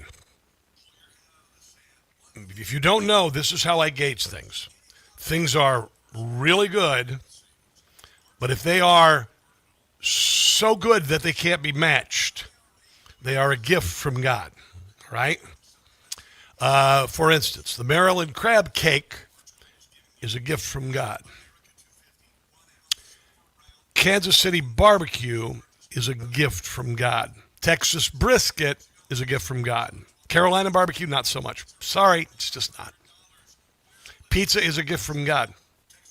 New York style pizza in Manhattan, gift from God. Connecticut pizza, not so much. You see where I'm going at? See what I'm going at? There's a lot of things that are a gift from God. A lot of things that are just really good. Pad Thai is not a gift from God. It's good. Orange chicken is good. Not a gift from God. Not a gift from God. Italian food is a gift from God. Okay? But there is something. Lasagna in itself is a gift from God. You see what I'm doing? That's what I'm saying. There you go. Hell, Krispy Kreme. No, Krispy Kreme, not so much, but they're damn good. You guys were talking about Krispy Kreme over here on Rumble. Krispy Kreme, there's one right near me. I love them. You know why I like them? I like them warm with a scoop of vanilla ice cream on. Yeah. Are you kidding me? Warm Krispy Kreme vanilla ice cream. I just destroyed you, didn't I? I destroyed you. You know what you're going to do now? You're going to go, I'm going to get some Krispy Kreme, and I'm going to get some ice cream, and I'm going to do it before the weekend is over. I did it. I did it to you. All right, what do I got here? I'm going to do some Gutfeld. Yeah, we'll do some Gutfeld. Here we go.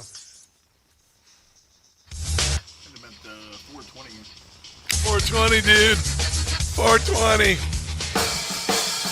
Led Zeppelin. So the other day I was on the National Mall and I saw a guy wearing a Led Zeppelin t-shirt, and he was kind of a music aficionado. And I saw a documentary the other night, not only on Led Zeppelin 2, the record, which was the one that I listened to when I was 4 years old, in my sister's Koss headphones in her bedroom when she was gone, and Black Sabbath's Paranoid, but the fact that Led Zeppelin's A Whole Lot of Love is the greatest rock and roll song in the history of mankind, and he admitted it. He admitted it. There you go. Kneel before Zod. Kneel before Zod. Here is Greg Gutfeld on Graham Platner. Because all of his top supporters, Liz Warren, Ro Khanna, Chuck Schumer, are distancing Kneel before Rob. themselves faster than Paul Pelosi from a car accident. Oh, yes. Oh, yes. The latest accuser said she hesitated to come forward because she's a Dem and didn't want to hurt the campaign. Yeah, nice. And I'm sure she saw how previous allegations were dismissed because the woman wasn't on their side. Yeah. Per usual, believe all women depends on political affiliation and usefulness. Of course. But it's interesting that this is their final straw. Not the Nazi tattoo, not praising Hamas, Antifa, not blaming rape on drunk women, not espousing violence against political enemies, not saying a fellow soldier should die, not jerking off in a porta potty, and not having a mustache that's longer than his beard. He gave Dems plenty of chances to do the right thing. I know, that was a Hail Mary. Here's a little bit more from Greg Gutfeld on why Democrats accepted Platner. What are the ramifications of this? This is up to the people of Maine, and they spoke. That's not it. That's not what I'm looking for. Predator. So that is not what I'm looking for. That is not Greg Gutfeld. That is what's her name? Debbie Dingleberry. That's Debbie Dingleberry. Because she says, that it's better to have John Fetterman. It's better to have Graham Platner in Congress because Donald Trump. There you go. Here is John Fetterman, speaking of which, on the Platner scandal. So regardless, now when the entire Democratic Party in Maine has called him to leave, and now also, as far as I know, whether it's Schumer, Gillibrand, and other leadership in the DS and other people have all called him, had to go. He's a dead man walking. I don't know why he's trying to pretend that he's not done too. Even those Pod Save America people that pushed that dirtbag, and they dismissed those things in the New York Times article. Yeah. Maybe they ought to apologize to the women that clearly they didn't believe or they dismissed that. And he also says Bernie Sanders should apologize, and he should. Refuse to overlook that. But honestly, I would really call Bernie Sanders to apologize for pushing this kind of predator more than anyone he helped him elect, and now apologize to the victims, especially the woman that she claimed that he raped her. So I don't know why you want to keep pushing these kinds of people.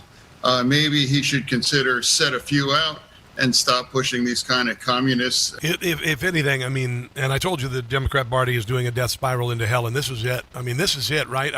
You noticed it's snowballing. You've got communists, socialists, anti-Semites trying to take over the party. You see them now, what they were willing to overlook in Graham Platner, the list of things that make him the worst human being you could possibly imagine. You looked at decisions Joe Biden made and said you would have to be doing it to destroy the country. When it came to John Fetterman, when you look at the things that make him up, you had to be looking for the worst human being possible.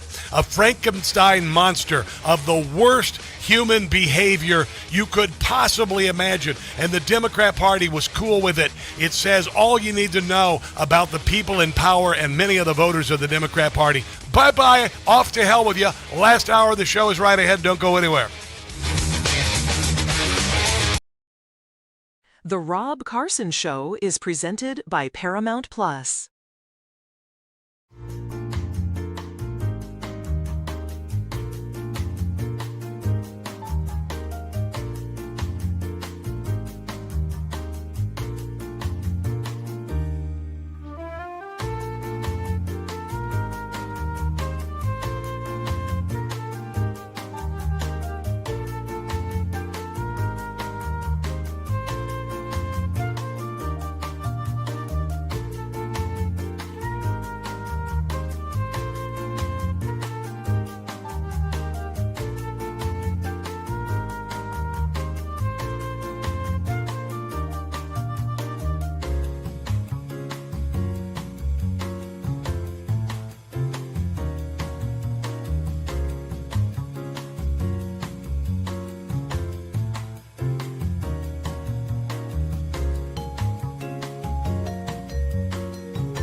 The Rob Carson Show is presented by Paramount Plus. The Agency. All episodes now streaming on Paramount Plus. In a world of espionage, truth is a moving target and every decision carries a dangerous consequence. This new mission explores what it means to live as a double agent, twice the lies, twice the risk. The lines between ally and enemy blur like never before, and survival depends on trusting no one. Starring Michael Fassbender, Jeffrey Wright, Jodie Turner-Smith, and Richard Gere. Don't miss The Agency. All episodes now streaming on Paramount Plus. You don't need to live with aches and pains. Visit ReliefFactor.com today.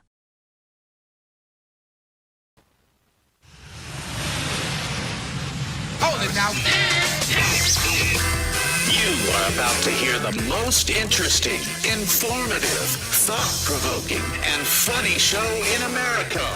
On air and on the World Wide Web.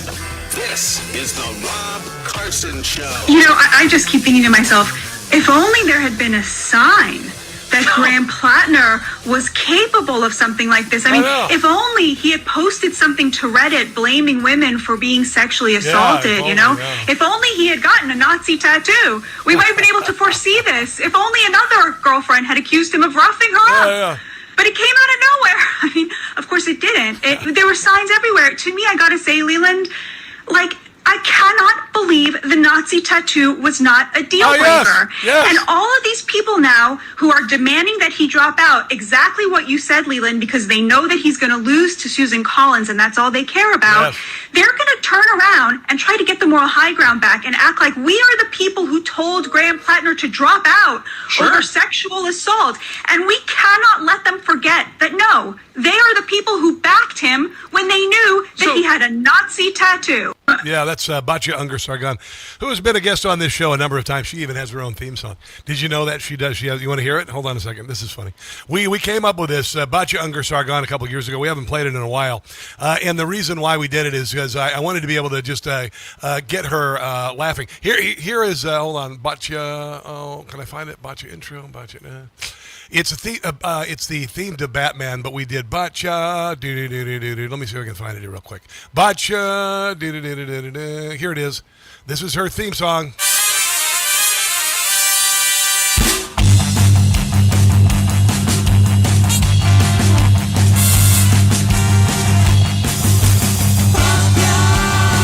Batya.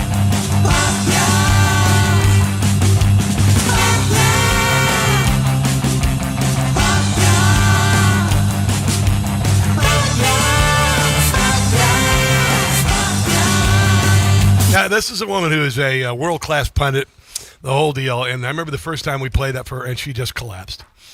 It was hilarious. It was hilarious. And I do these things because I like to reveal the human side of people to you.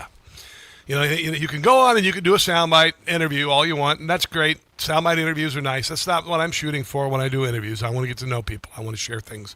Anyway, we had a lot of fun with Batya Ungar-Sargon. And, it's basically Graham Platner was going to lose, and the Democrats realize they don't realize they've made a horrible mistake. They knew they had made they knew that they forsook decency, anything good, anything human, to push this guy through. And no matter what they found out about him, they would have ignored it. For instance, Debbie, I don't know why that is. Hold on one second. I don't know why that sound is. But Debbie Dingleberry, for instance. Let me see where that cell phone was. Is that you, Brian? I don't know. I think it might have been you. Anyway, Debbie Dingleberry, who was married to John Dingle. He died. Debbie Dingleberry died. Husband Dingle died. Whatever. Even she is now, Debbie Dingleberry is saying, you know what? I know that there's credible allegations that he raped a woman after another woman came out and said, yeah, pretty much, manhandled me, all this stuff, and, whatever. Had a kick profile, but still Trump. So, like many people, including the candidate that we just heard from, I'm trying to process it.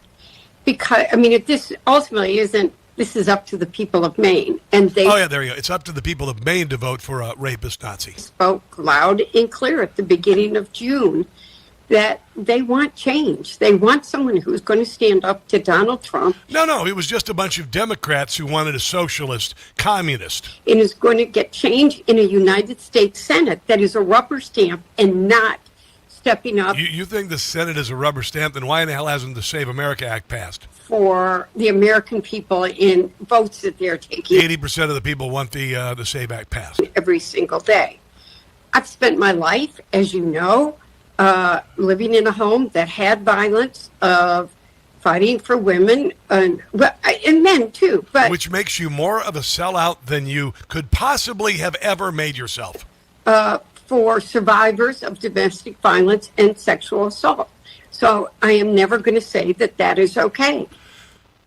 But she's not going to not endorse him. The candidate is denying these charges. We've got to be careful. We don't know what all the facts are, but women find themselves afraid to come forward because it just gets complicated. Wow, that's nuts. That is a person who is unhinged from being able to do reasonable thought. That is. I'm not screwing around. That is a woman who's so beyond reality that her synapses are firing involuntarily. There's no rhyme or reason to that.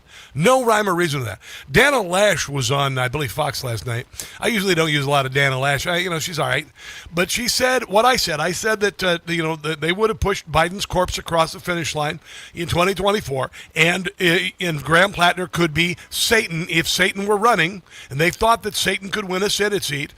No matter what Satan did, unleashing hell, releasing demons from hell to destroy the world, as long as they got the Senate seat, it would be fine. They were all in on him until they started seeing some of the most recent polling, according to a New York Times CNN News poll that came out and was looking at voters in Maine, and it showed that he is slipping significantly amongst working class voters. I mean, right now it looks like Susan Collins is a plus 21 lead on Platner, but more so when you look at white working class voters, then her lead increases to 23 points. So he's already... Well, that's really weird because I thought we were all a bunch of white supremacists. I pretty much thought we were a bunch of white supremacists. We should all be voting for Graham Platner. Starting to slip. It's competitive. It's absolutely a toss-up when just a few weeks ago... No, he's way ahead. Oh, it was not. She's way ahead. And I'll be very blunt about what you just said is entirely accurate. I'll be even franker about this. The only reason that Democrats would get behind a rapist that could win a race if they thought he could win a race. Yeah. But they're going to conveniently say that now he's morally and ethically compromised because of all of these accusations, because they don't believe that he can win. It's absolutely horrible, but this is par for the course for them. This is, consistent. We've seen it with Anthony Weiner. We've seen it with Eric Swalwell. I don't think that there's a red line that they're unwilling to cross. This is why you cannot, if you believe in karma, you cannot believe that bedding down with lies and violence and open border and transgender children. You cannot think, unless you're willing to live in that hell, which is hell. That is hell. All of that stuff makes up what hell is made of. You cannot think that's going to win. And if you do, you're going to go down with it. Democrat socialism, anti-Semitism, you're going to burn with that. And there's no way you can bed down with it and then win the seats and then go, okay, we're going to move on. No, if you elect Satan, Satan's going to do what Satan does, and you're the one who wrought it on the rest of us. So it's not going to work. It's absolutely not going to work. And here's the great thing. Scott Jennings agrees, and I agree too. I don't think Platner should drop out. 1,000%. I should do the big middle finger to the Democrat Party and take the party down with them. Breezily, Democrats are out there publicly discussing subverting the will of the people of Maine. Yeah. Graham Platner overwhelmingly won a... I'm amazed at just how breezily Democrats are out there publicly discussing subverting the will of the people of Maine. Yep. Graham Platner overwhelmingly won a primary. He did. 98% of what we know about Graham Platner. Leave it up to the people of Maine. We already knew. The voters knew. The Democrats knew. The activists knew. The donors knew. Everybody knew. And there's a reason why they voted for him. Summer of 24, right? They voted for him anyway. Graham Platner hasn't dropped out of this race But yet. if Graham Platner does drop out, But you have all these Democrats and even some of the, well, I guess we'll have to get somebody else. You had a vote. Yeah. This is a democracy. Yeah. The Democrats voted. And now the party of democracy is apparently going to subvert the will of the people. What you're hearing from Scott, though. No, there you go. The harpies, the rest of the harpies, and the feeding frenzy on the CNN. You did it, man. You made your bed. Now lay in it, baby. Lay in it, baby. Unbelievable. Oh, this is great. Chris Hayes, he's a limp-wristed soy boy fop on MS Now, and Rachel Maddow now are saying, oh, we really were never behind Graham Platner, which you certainly never want to be in front of Graham Platner, but they were never down with him. I'll just say that I didn't. He basically said no, but I didn't necessarily feel like that no was 100% convincing. Again, this is me just like reading body language and making a personal judgment. It's not because I have inside knowledge, just the way that you react. You were down.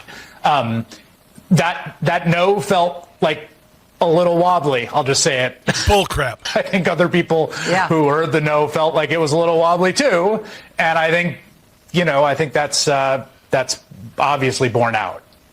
Oh, God. Yeah, and I will tell you just a little.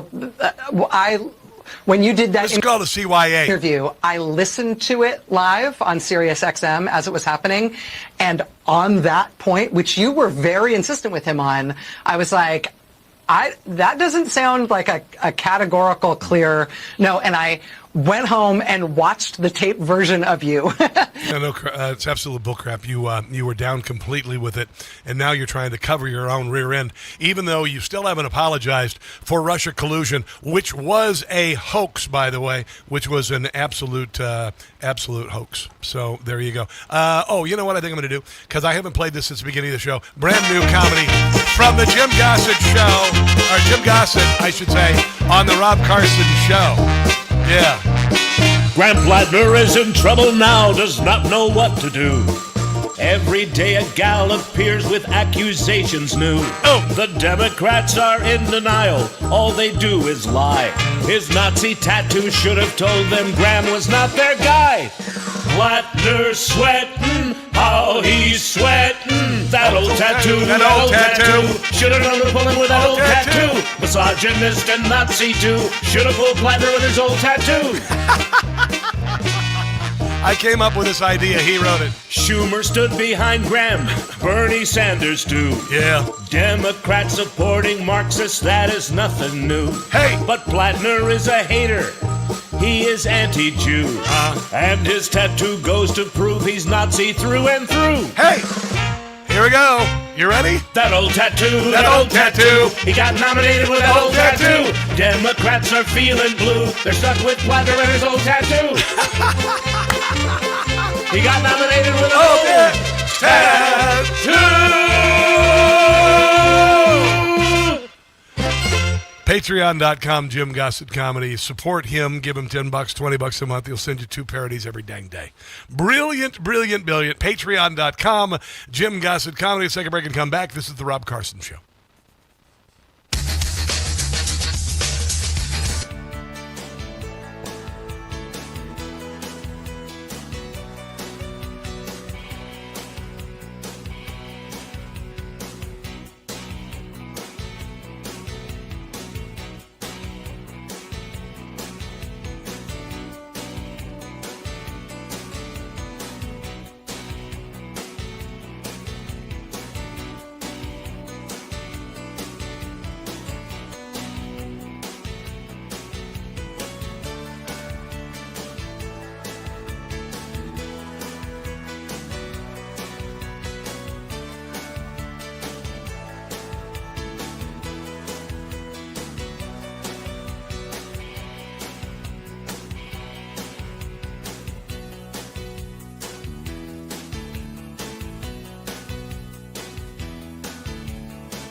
EBM at 99.9 FM in Harford County. Got a rejoin. Dig it. Poor little Democrats. Are you guys okay today? I came in to check on you. Every time Trump does something good, you guys spaz out. Would you guys shut up and let him work? Carl Higbee on Newsmax. He was just giddy last night with this Graham Platner stuff and how it's biting the Democrats in the rear ends. And the best people they could come up with, the Democrat Party, the best people that they could come up with. James Tallarico, this guy in Michigan, El Said, who's anti-Semite, radical Islamist, and of course Graham Platner. Tallarico, in 2023, while criticizing a bill in the state legislature banning sexually oriented performances on public property and in the presence of minors, a measure that would have likely restricted some drag shows, he voted present on the legislation at the urging of the Texas House LGBTQ caucus after language explicitly referencing drag performers was stripped from an earlier version, arguing the revised bill would better be protected from their performances. He said, I think Texas is obviously the best state in the nation, and I think we produce some of the best drag queens in the nation, he said, and I didn't want any legislation to target them. That's their candidate in Texas. These are the best men that the Democrat Party could come up with. Meanwhile, here's a real man, a war hero, an American badass on Newsmax, Carl Higbee. I am loving this. This is like political cocaine. I am hoping this party eats itself alive. Yes. You know what, Graham Platner, though? What? The Dems completely did you dirty. Yeah, they did. All right? They propped you up. They raised I hear he likes to be done dirty. You money. They presumably vetted you and probably knew about all this stuff. They did. And still thought you could win because you were some like cosplaying. You know why it was? They knew about all this stuff because it was so easy to find out if you just put a little effort into it. Blue collar oyster farmer, of which you're not. And then when it became inconvenient for them, they threw you out with the bathwater in the last 48 hours. You should have been flushed out with the sewage. They have run this coordinated attack on you, Graham. So you should screw them back. Don't drop out. Which you're good at, apparently. Make them pay for ruining your life. This is just me speaking. Because the only thing that changed was the polls. Yeah. Most recent poll from, by the way, before yesterday's story came out, has Graham Platner losing by 5 points, 4 points to Susan Collins. Yeah. And then when they saw that, and I'm making an educated guess on how this went based on my 15 years in politics on here, Democrats were like, oh, man, we got to get rid of it. He's 4 points behind. This 4 months out. Republicans are always behind. Because they use the polls to demoralize us. But it's so overwhelming. Crappler. I call him Crappler. That's fantastic. Some people call him Face Platner. but the defeat was going to be so overwhelming and so obvious at this point that they've decided to throw him overboard, even though they had no problem with anything bad he's ever done. Here is Rob Finnerty from Newsmax. He's brilliant, talking about this is just classic writing. This is just great editorial writing by Rob Finnerty, talking about his love affair with Liz Warren. The fake Indian who dreamed of spending nights around the campfire with Graham Platner, having deep romantic tribal conversations, eating s'mores, sipping firewater, gazing at the stars. But it looks like that dream is just going to have to wait. And I said to myself, that's my kind of man. Wow, could you imagine a woman who loves a guy who had a Nazi tattoo, kick profile, was abusive to women, and now allegations of rape, credible allegations of rape. That's your kind of man. That's I would assume that you're like one of those prison wives who gets to visit your husband once every 6 months. Because that is a man who not only has the values, oh my God, but a man who believes in accountability. And oh yeah, Graham definitely believes in accountability, doesn't he, Lizzie? Yeah. She put out a really odd statement today. Your argument is thin, Lizzie. It was almost like she didn't want to do it because she didn't want to do it. Just my opinion, but none of these Democrats do. It started with, quote, now more than ever, we need leaders in Washington who reflect our values. Really, Liz? reflect our values. What values? But you had no problem with the Nazi tattoo thing for the last 4 months. No. She went on to say that with, quote, so much at stake, the best path forward for Graham Platner is to step aside as the Democrat nominee and address these serious allegations outside this Senate race, end quote. No mention of the victims. No mention of the legal ramifications here. A woman just came forward and accused Graham Platner of rape. Yeah, and Chris Murphy has completely swiped every positive comment he had about Graham Platner off of social media. Every positive comment. What a bunch of frickin' weasels. What a bunch of awful, wretched people. I swear to God, I love watching the Democrat Party burn. They are burning. Burning.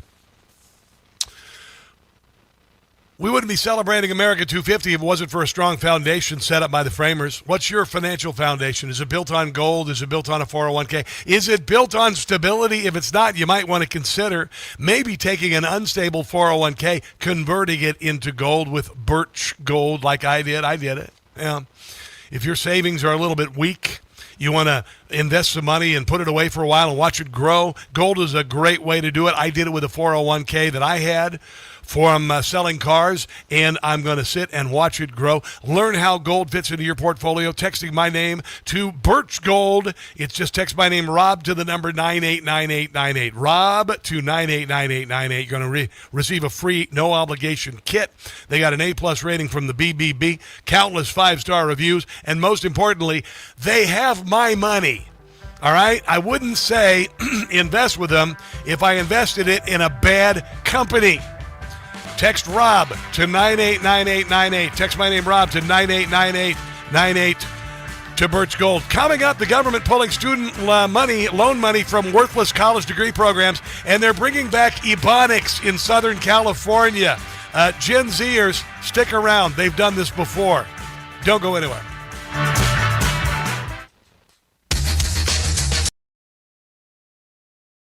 The Rob Carson Show is presented by Paramount Plus. The Agency. All episodes now streaming on Paramount Plus. In a world of espionage, truth is a moving target and every decision carries a dangerous consequence.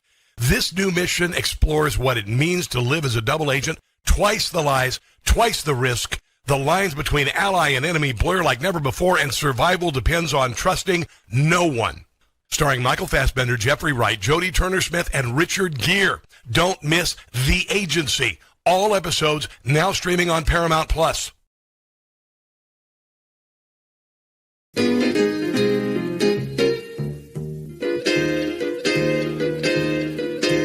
the town of Portland I said in the guard, Antifa, they are gonna hit you hard. The Democrat mayor's getting in my way.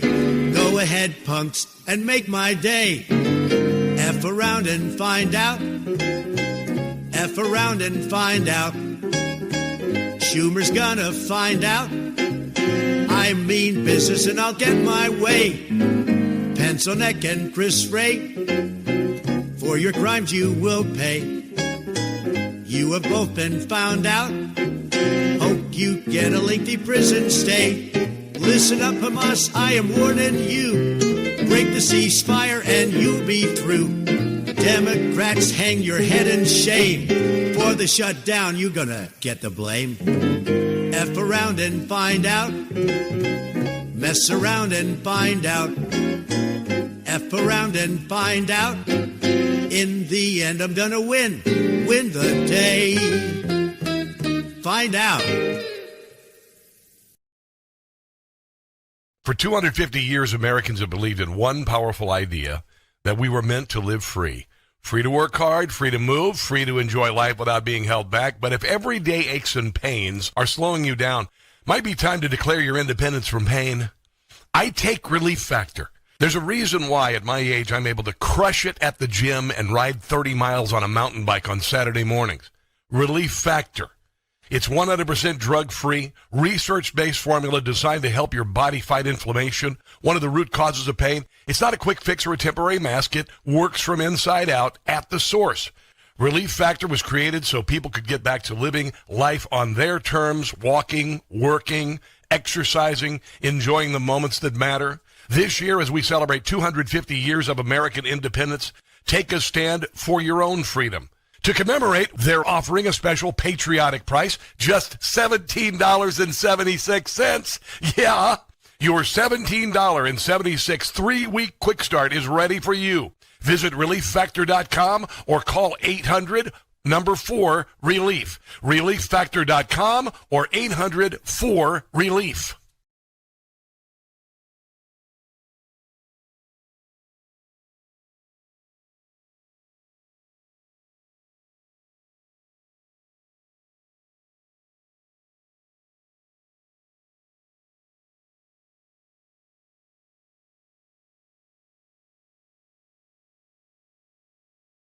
Hey guys, it's Carson for Ghost Bed. Do you really want another summer like last summer, barely sleeping because you were too hot all night? People blame summer heat for bad sleep when it really may be their mattress trapping heat. And if you already sleep hot, summer only makes it worse. That's why I switched to Ghost Bed. Helps keep you cool all night, no waking up sweaty, tossing and turning, or throwing the covers off at 2 a.m.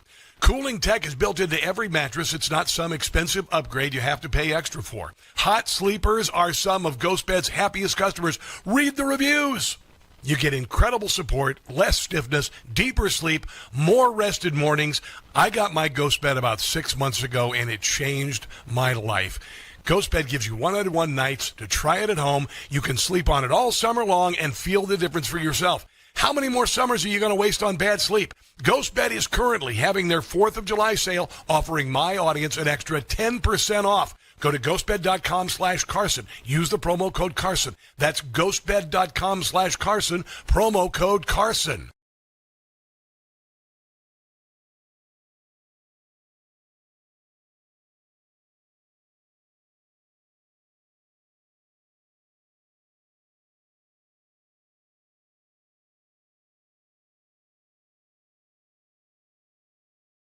Now back to the Rob Carson Show, presented by Paramount Plus.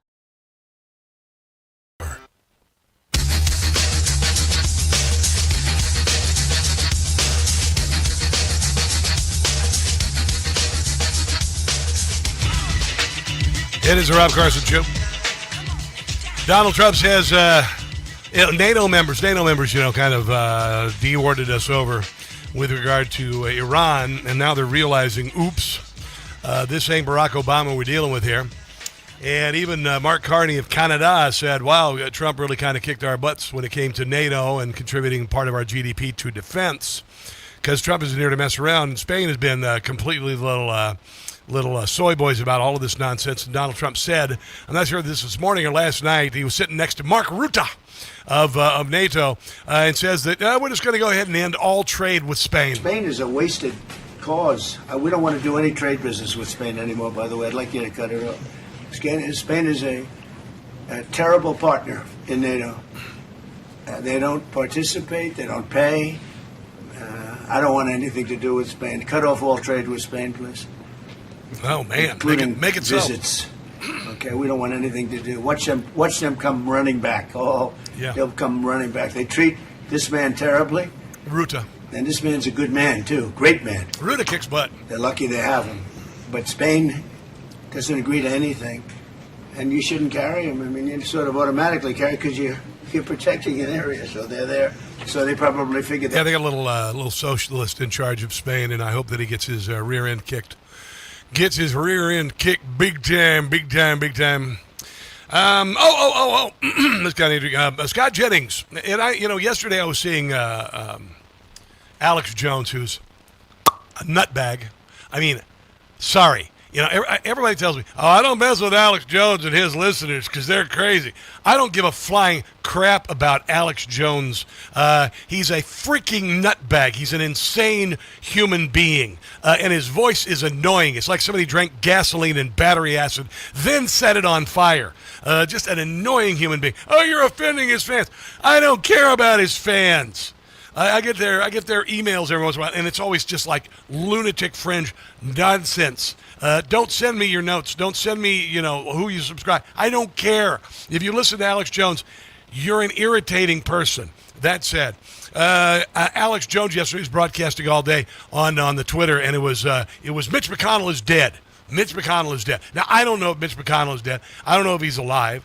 But I would choose to believe Scott Jennings more than I would choose to believe Alex freaking Jones, who believes that space aliens screwed Bigfoot and made babies. I have no idea. He believes that frogs turn gay. Whatever. He's a nutbag. But here is Scott Jennings saying he spoke with Mitch McConnell on the phone. Yeah, he called me this morning before I did my radio show. We talked for about 17 minutes. He talked a lot about the situation with Iran, talked a little bit about Ukraine and what's going on in Europe. I told him I'd been to the Teddy Roosevelt Library. We talked a little bit about the history of the vice presidency and how Roosevelt had transformed that in the modern presidency. A little history of the Senate. I mean, it was a wide-ranging conversation. I talked to him often. I hadn't talked to him since he'd been in. I'd gotten a few text messages from him, but I hadn't spoken to him. So it was good to hear his voice. Voice sounded strong and sounded like he was keeping up with the news. We had a conversation today about the things that we normally talk about, which are news of the day, political stuff. Did you come away feeling like he's still capable of serving the people of Kentucky as senator? I came away feeling that he was staying on top of the news. Again, I look, his condition and why he's in the hospital or when he might come out so it was a personal private call, but I didn't. I like Scott Jennings, by the way. I enjoy him. Love to hang out and meet him sometime, and I will eventually. I don't care about your friendship with Scott with him. I will believe you if you say he's alive. That's all I really care about. And with that care comes, why is he still a bloody senator? He should be gone. He's been in there far too long. He is infirmed. He is unable to do the job that is needed from him. He had a cardiac arrest in his home. He's been falling, and I really don't want to see him die in office like we did Dianne Feinstein. It's absurd.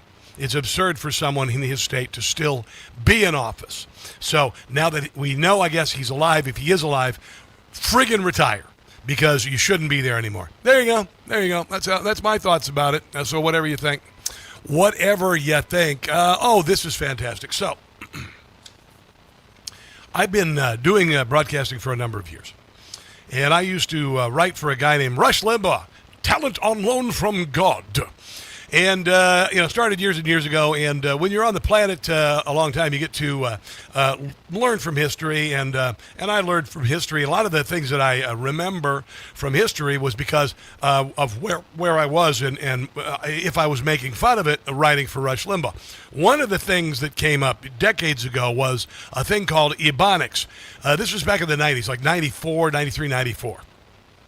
And schools wanted to teach Ebonics, which is how black people talk, all right? And everybody, and at the beginning, they denied black people talk different than white people, which is absurd because, I don't know, just watch BET sometime. Okay, we get it. Just listen to Jasmine Crockett change from the white accent to the black accent, or Barack Obama change from the white accent to the black accent, or Kamala Harris, or Hillary Clinton, any of those. But black people talk different than white people. Whatever. Not all black people sound kind of ghetto.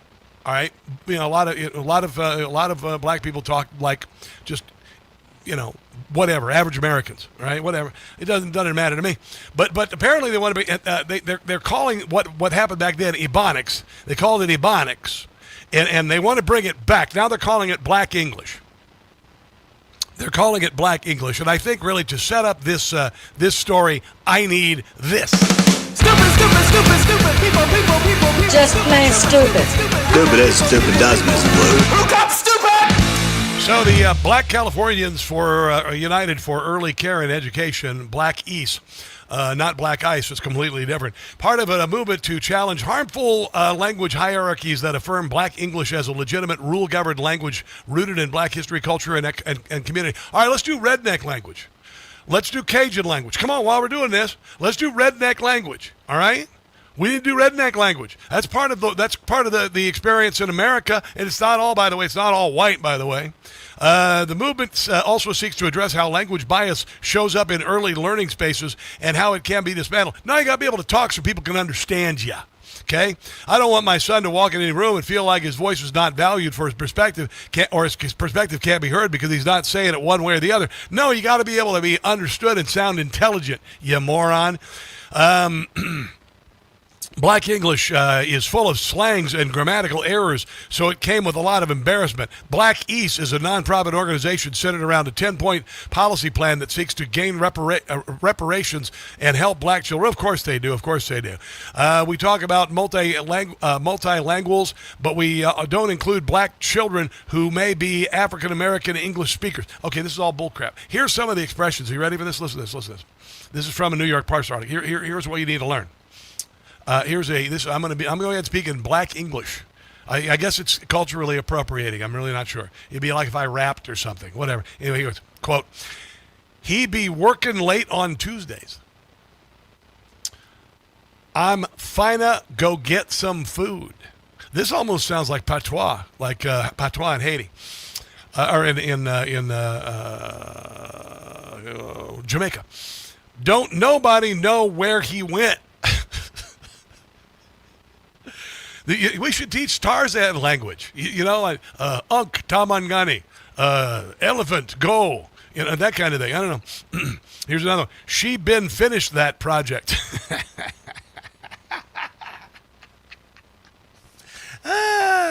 Yeah, it was called Ebonics back then. It was stupid back then, and it is stupid in 2026. Stupid, people. Just plain stupid. Stupid as stupid does, Mr. Blue. Who got stupid? I be too stupid to have a good time. I be gonna take a break, and I be back in a sec on the Rob Carson Show.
WCVM.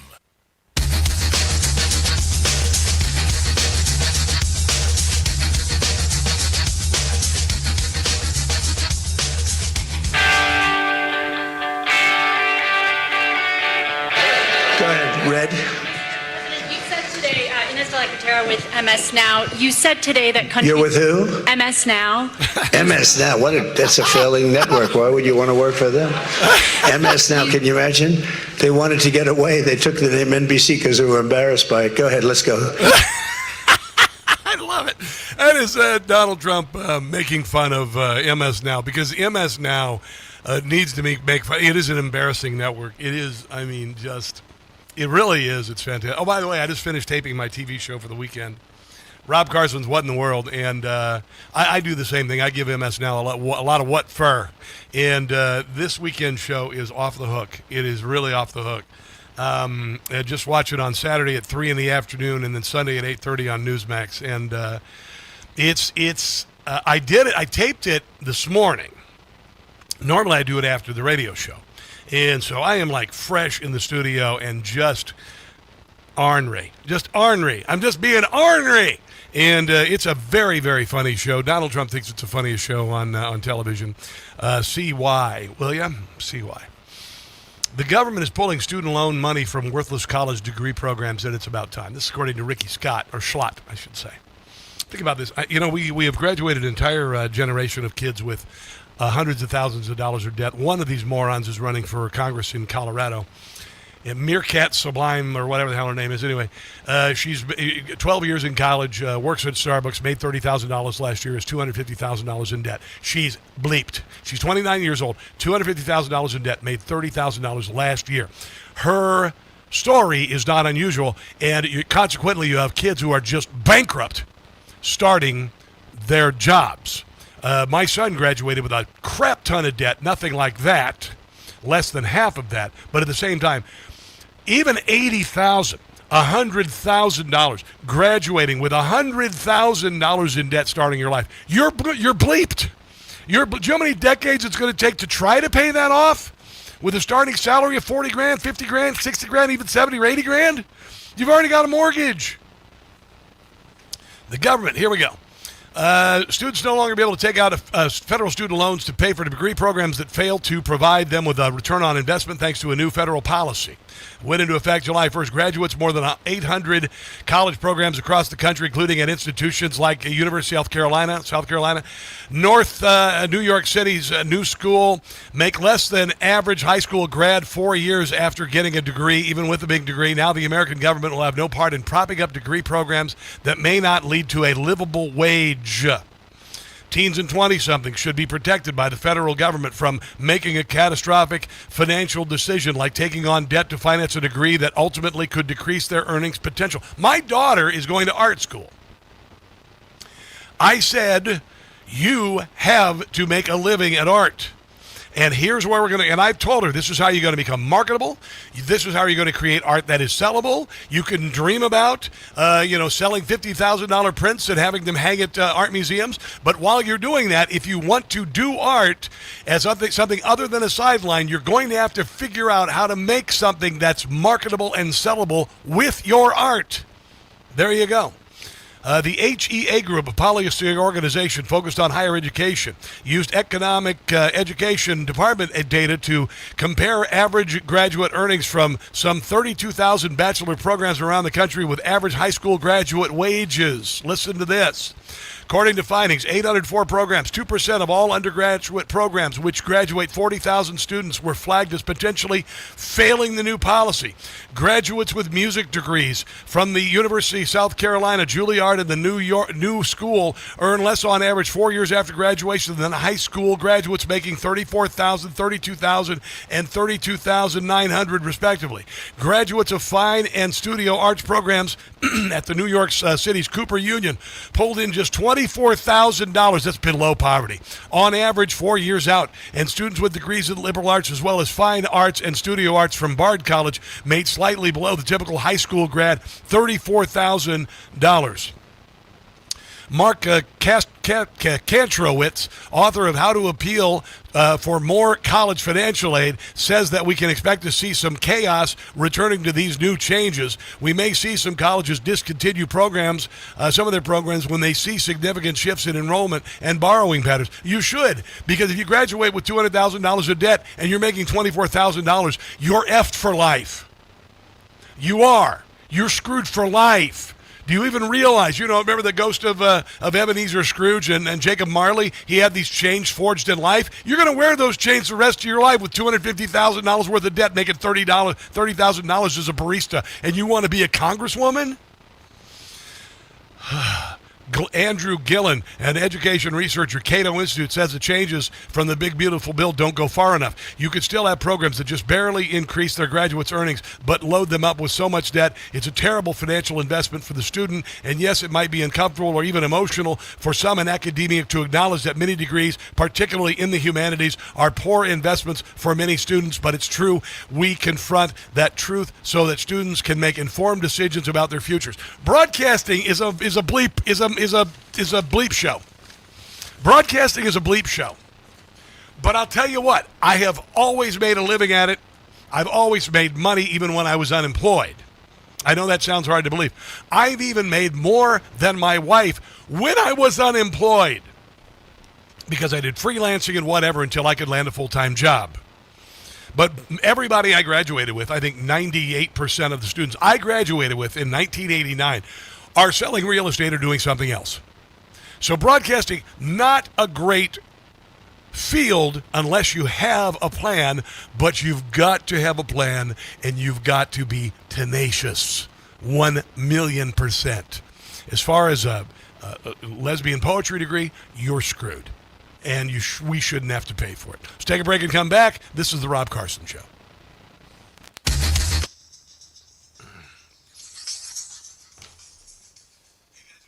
Hello, everybody. What am I going to talk about here next? Gutfield. I played almost everything today. I'll figure something out here. I don't know if I want to do that. It's kind of heavy. All right. Hello, Mickey Hastings. Dems eating Dems. That's true. 100%. The Democrat Party's eating itself alive. They're going right into hell. Rudy the Boxer. Rudy the Boxer, you're new. Good to see you. Leslie Lady Hawk, you've been here for a while. Nice to have you back. YouTubers, thank you. My good friends over there on the Rumbly Roo. What's going on? Getting ready to move to the Newsmax building this Friday. Kerry Corley Jr., what up, Valentina? Scarecrow 2, Pat Carr. Thanks for watching. Do appreciate you. Had a doctor visit yesterday. Not fun, not fun, not fun. If you heard the beginning of the show, it was the worst thing. It was the worst thing. It was the worst thing. And I had to stay awake through it. Not good. I mentioned earlier, if a doctor says you're going to feel pressure, it means it's going to hurt like hell. If a doctor says it's going to pinch, it means it's going to hurt like hell. It's all you need to do. It's all you need to know. And that procedure did it a lot. Trade school, hell yeah. Trade school, dude. And you know what? If you want to be an artist, go to trade school and do art on the side. And then maybe you could eventually make a go at art. But you're not going to make an art. You're going to not graphic design maybe, but you're not going to make money you're not going to be successful as an artist doing paintings and selling your wares right off the bat.